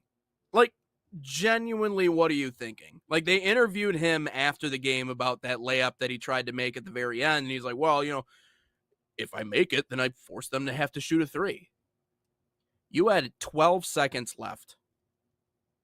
If you dribble that thing into the corner and you evade a couple of players, who knows? Maybe you get a pass off. You bring it down to 5, 4, 3 seconds, whatever it is, until they finally can foul you. And then you go to the free throw line and you maybe make one, and then maybe you boink the other one so they don't even have a chance to get down the floor. I mean, this is like middle school basketball 101. Like if I'm coaching a middle school team at Grand Rapids Public Middle School, and it's that portion of the game, and we got 12 seconds and we're up by 1, hey, Jimmy, run to the corner of the court and just stand there until they follow you. Okay, like it is ABCs, 1, 2, 3s. This is the algebra of knowing and understanding the game of basketball. And De'Aaron Fox yet still has the goal to get up there and make an excuse about, I wanted to force him to shoot a three. No, you made a dumb decision as a veteran player in the NBA Finals, and you can just own up to that. But it was lazy, nonsensical BS yesterday in the latter half of that game for the Spurs. That's why the New York Knicks are going to win the NBA Finals now, because of terrible coaching and terrible execution. But that's the part about the NBA, Ryan, that I think bothers me the most now. It's just low IQ ball. Like, it's just, I genuinely don't think like we have smart basketball players anymore. I think they're all genuinely dumb. I think they're just really athletic, and I think they can score, and I think they can shoot. But I think from an overall perspective, they're just stupid. I think that's just really my takeaway from what the NBA is. They're just dumb. They're all dumb. I don't get it. It's not good ball, man. It's not good ball. It's entertaining ball, but there's a difference between good ball and entertaining ball. But yeah, that was a choke job above all choke jobs yesterday for San Antonio. That was bad. I like that you mentioned that, because I've had it taken. I've said it a couple of times. Let me be frank. Basketball is basically soccer in a smaller, faster environment, because boy, the strategy is essentially the same. I'll tell you, in the last 10 years though, it's basketball. I don't know. College basketball I could give you. NBA, I really don't think so. It doesn't move the same anymore. It's more choppy now. I would say if if the Spurs or if the Knicks were to go on to win the world, or not the World Series, if the Knicks were to go on and win the NBA championship, I would probably say this was worse than 28-3. Obviously, they haven't got there yet. I still think they will get there. Do you think the Spurs are modern day Chicago Black Sox shoeless Joe? Are you thinking that they threw the game or something last night? Is that what you're thinking with the Spurs? Ooh, conspiracy. The magnets turned on. The magnets all of a sudden were turned on. No, when I look at the game yesterday, again, still had to watch it on my phone because stupid AT&T hasn't figured out their stinking contract with ABC, and I bet you we'll get ABC right back right as the finals end. So I had to watch it on my phone. So I was only really able to catch like the fourth quarter, the last 7-8 minutes or whatever. But that was horrible yesterday. And the Spurs should be ashamed of themselves. You were up by 30. You had the whole place minutes, seconds away from walking out the door and going home. You were so close. And you allowed them to get back into the environment. You allowed the crowd to get back into it. The celebrities are kind of annoying. I'm not going to lie. They're basically on the floor as the game's going on. I find that kind of annoying. Like when Stephon Castle steps out of bounds, you got the celebrities like on the court going, he's out, he's out, he's out. Please, just sit back a little bit, please. Can you just sit back? You're already making millions of dollars anyway. Can you just sit back there, please? And I think it just boils down to this team is just way too young. And I will say something. Yep. I will say something. If, again, I know this might be probably a little bit premature, but Victor Wembanyama, this hurts his legacy so much already at the age of like 22. This hurts him so much because you want to know something? As much as I hate LeBron James, Kobe, MJ, and LeBron would have never done that. They would have never given up a 30-point lead in the NBA Finals to lose. They never would have done that. They've lost NBA Finals games. Kobe and LeBron have lost NBA championships in the finals. Michael Jordan's undefeated. But the way everyone portrays Wemby as like this alien, the greatest thing ever, like he's going to be one of the greatest players of all time, that immediately puts you in the hall of very good yesterday. You're no longer in the hall of elite. You lost by 30 points. You're up by 29 points in the NBA championship, and you lose. That is horrible. That is disgusting if you're Victor Wembanyama. And I hope that does not, hopefully they don't lose this NBA Finals, which I think they're going to, unless they make some miraculous 3-1 comeback. But Victor Wembanyama yesterday, again, I get it's not all on him. I understand it. It's a team game. But you're up by 29. And you're the face of the team. You're going to take the majority of the hit. You're going to take the majority of the blows. But I am just saying that is disgusting yesterday, what you did, Victor Wembanyama. You've got to get it done. I get it, you're 22, but as a number 1 overall pick and is referred to as an alien, an MVP candidate, certain expectations come up. And that is the issue sometimes with the international players, is they're not hold up to the same standard as the American ones in terms of all that. But that was horrible from Victor Wembanyama. And the Spurs, again, you're right. If Greg Popovich may have had a heart attack yesterday, we just don't know yet. Like he may have been horrible. Real quick, what about the NFL? I heard there is a ton of complaints that FIFA can get grass pitches while the players asked for it for ages. I probably think they just don't want to maintain the grass fields for 12 months out of the year. And they also, I think, because they also use, NFL stadiums are used for everything. High school games, youth games, college games, bowl games. So I just don't think they want to maintain it, and they want to cut costs. That's the main thing. Yeah. And I think as the technology around turf continues to get better, I think the turf itself will get better. I know the whole concern about like ripping up ligaments and stuff. Like there's a reason why like grass is just so much better in terms of cutting and landing and all of those other things. Yeah. But the maintenance part of it is the part, especially when you're talking about football and you got 18-week regular season, and that's not even considering the playoffs. Like, yeah, you're gonna kind of investigate the technology and see what you can do. Now, mind you, like that old turf was not good, but I think it's getting better. But some places, I don't know. I like the fact that there's certain college stadiums that do have grass still. Like I will never compliment Michigan State on a lot of different things, but I will say Spartan Stadium does have grass, and that's pretty cool. Same like with Lambeau. You don't see that a whole lot anymore. Yeah, Yeah, Lambeau has grass. Yeah, Yeah. exactly. So If in you in know, 2024 when the Lions went like 15-2 and like every single player on that defense died, Jahmyr Gibbs, we would have lost Jahmyr Gibbs to the year in like week 6 or whatever it was when we went to Lambeau. But thank God they had grass, or else Jahmyr Gibbs would have blew out his ACL. yeah. And so maybe there's honestly, when we talk about the Lions and their rich decorated history of injuries the last 2-3 years, a lot of it could come down to the turf. And then maybe that's something that we haven't really discussed a whole lot, but I don't buy into the whole like, oh, you're going too hard or you're training too hard. But I don't buy that because you have to be ready to match the intensity of the game you're playing in, but it very well could be the turf. Very well could be the turf. My friend just texted, apparently a Knicks fan threw an egg at Wemby yesterday after the loss. Yeah, no, he hit him right in the head on the way into the hotel. Oh, I did not see Yep. that before. Okay. Yep. Gotcha. Yep. But Got no, him. Got him with an egg. Egged him.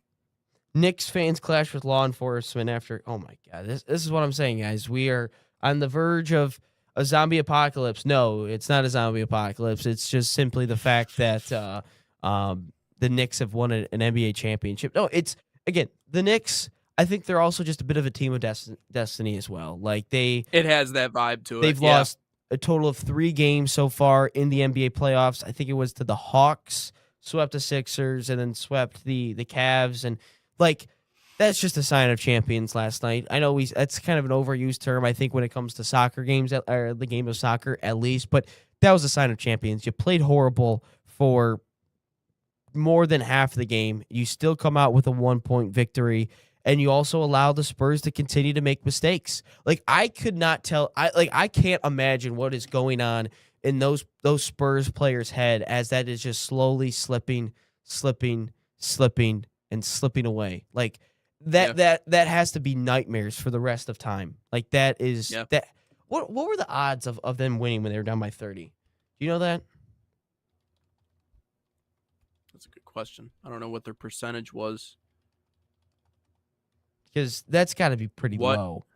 They had a 99.6% chance of losing when trailing the Spurs by 29 points. So you're saying there's a chance? I just went to Google it, and the AI overview said the Spurs had a game win percentage of 0% last night, seeing as that they lost game 4 of the NBA Finals. Yes, I know that that now they have a 0% chance of winning the game. Thank you, AI. I definitely needed help with that. Appreciate it. Fabian Brunson for mayor of New York. Look, man, I hate Jalen Brunson. I hate him a lot, but man, he's been special these playoffs, and especially this finals. He's been special. You know what's crazy to me is thinking about someone like Karl Anthony Towns having an NBA championship. That's what's wild to me. Josh Hart's the journey that I hate Josh Hart. Like the player that Cat is now, and this is why having vets in the playoffs matters that much more, because you go through different segments of your career where you kind of reinvent yourself, right? And you find what works. Cat's actually playing like a big man this playoffs. And that's the reason why they're winning the games that they are, because he's not doing the Cat thing. He's not being soft. He's not stretching out to the 3-point line and just taking jumpers all day. Like Cat is being a big, and right now he's running Wemby off the floor. It's just like something is different about Karl Anthony Towns. Like he sounds different. He's moving different. I don't know what it is about this dude, but like he found a switch this playoffs. And so, yeah, I mean, you could elect Brunson the mayor, sure. But, I mean, if you're going to give a key to the city, may as well give one to Cat, too, if they're able to finish it out and win a championship. Because, he's on a different level right now in this playoffs. Just real quick, our friend Tyler Tierens left Detroit Metro Airport today to head to Monterey. So shout out our World Cup commentator friend Tyler Tierens. I think he's got Sweden and Tunisia, which is funny because when he talked about it, I went like this. And what happened, Tyler? What champions of England? What can I say? But yeah, no, it's like the Knicks, and I am just again. I guess I'm happy because the Wolverines won a championship. Arsenal won a championship this year. So I guess I've noticed when my teams win championships, a team I do not want to win a championship wins shortly after. So like I'm like, man, all right. I've had enough. I've had enough fun this spring. I guess I can allow the Knicks to win a championship, as much as I highly dislike it and hate it for happening. But you know what? Credit where credit is due. The Knicks, good team, better team on the last 4 games. The veteran presence, their depth, which I thought was going to be a strength for the Spurs, is not there. But I'll tell you this: I don't think the Spurs are going to go away. They have a very good young core. Hopefully, this is going to wake them up. You know what's funny is like Kelly Olynyk is like the second highest paid player on the team, which is absurd to me, and he doesn't even play. He's making $13 million a year. I think the highest paid is Devin Vassell at 27. Oh, no, he's probably like the third highest paid because De'Aaron Fox. But, man, it's crazy to think that Kelly Olynyk has $13 million a year. The Knicks, yes. The Knicks and then are he's better sticking than, around. He's sticking around the way that he is, too. Like, just from organization to organization. Frank, just secretly make the pitch a few yards shorter and watch every coach lose their mind wondering why all their timing is off. Actually broadcasted a game a couple months ago where everyone flipped their you know what when there was a field like 5 yards shorter or something widthwise or something. Yeah, they that was crazy.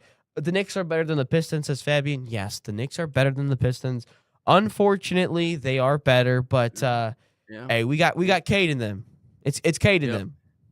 Hey, but at least we won. We were first place in the regular season. So yeah.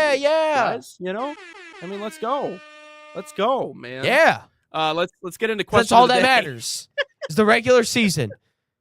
Anyway, let's see here. Salt Athletic, an official sponsor of us here. And question of the day, save 15% off by using promo code NSN15 to save 15% off. Scan that QR code on your screen or visit saltathletic.com today. But question of, oh, crap, that's the wrong one. That is the wrong one. There it is. 301. If you are a celebrity, does that automatically make you a Knicks fan? You and I were talking about this pre-show. Again, my apologies for getting the wrong one in there, but yeah, no. Taylor Swift all of a sudden a Knicks fan, and she's jumping up and down with her friends that probably don't care about the game of basketball. Why? Why does everyone have to be a fan of the Knicks? I don't know.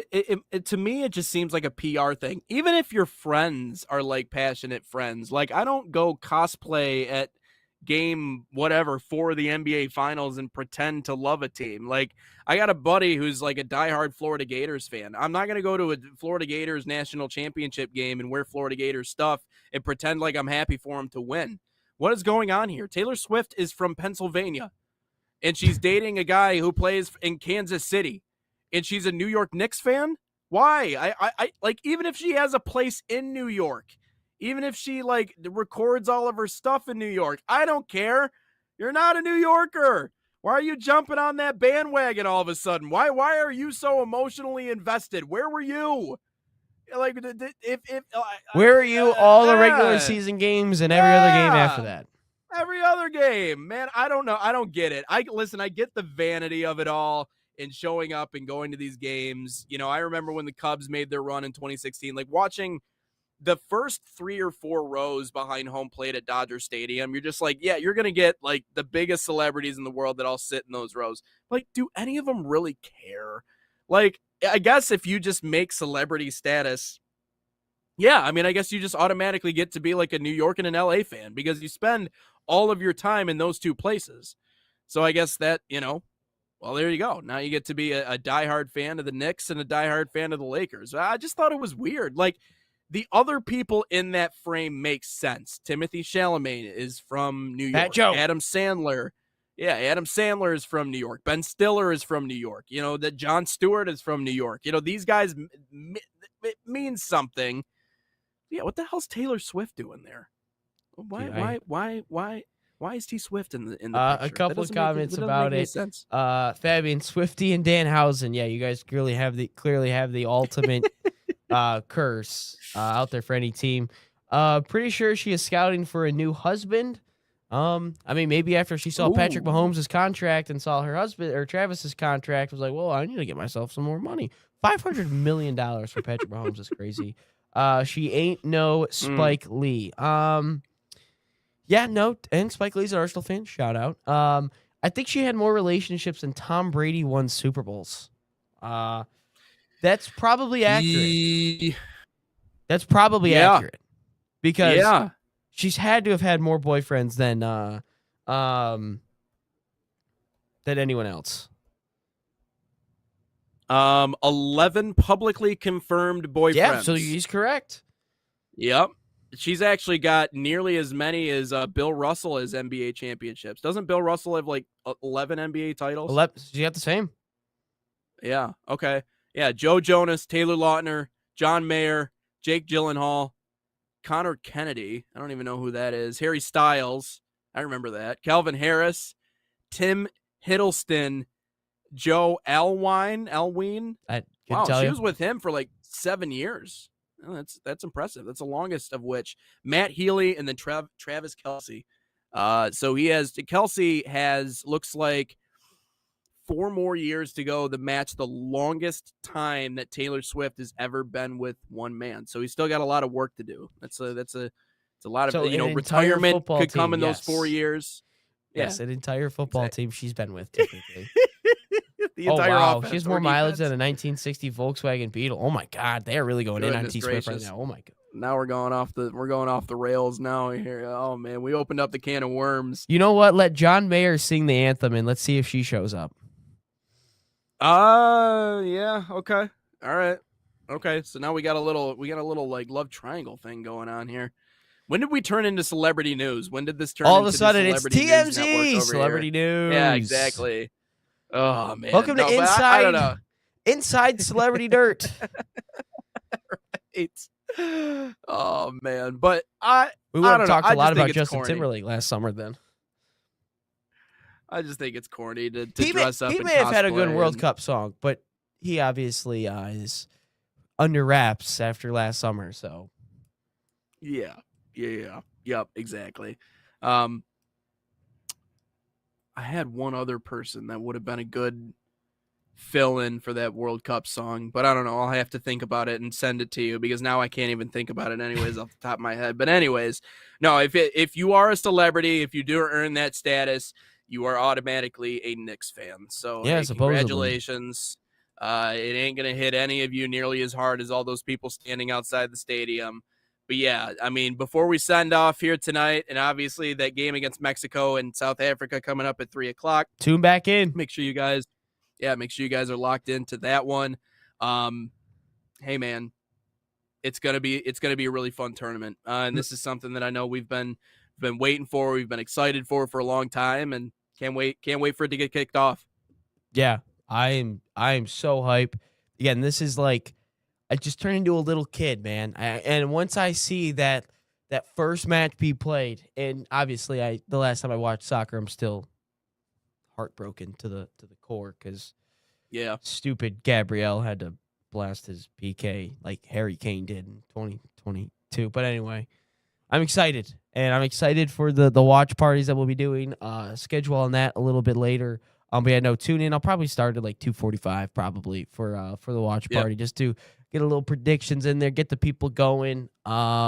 Yeah, just continue to drop comments because again, by the way, if I am not talking during it, it's because I'm clipping my reaction and the goal put together. So please do not get mad at me in the live stream chat because I saw like one dude was like, "Could you please do a little bit more play-by-play?" I go, I'm trying, man, but Anthony Robinson just scored a banger. I have to clip that and post it later. It'll get insane views. So, like, oh, by the way, Layla and Frank have been basically they must have known what my mom and some of my aunts like. So earlier, Layla mentioned Alanis Morissette is doing the Canadian ceremony. Mom loves Alanis Morissette. Now, Frank just mentioned Bon Jovi and Post Malone. My mom and aunt love Bon Jovi. So it's like, my mom would probably tune into the World Cup if like just for the singing. Like, she'd be like, oh my God, I'm just tuning in. Yep.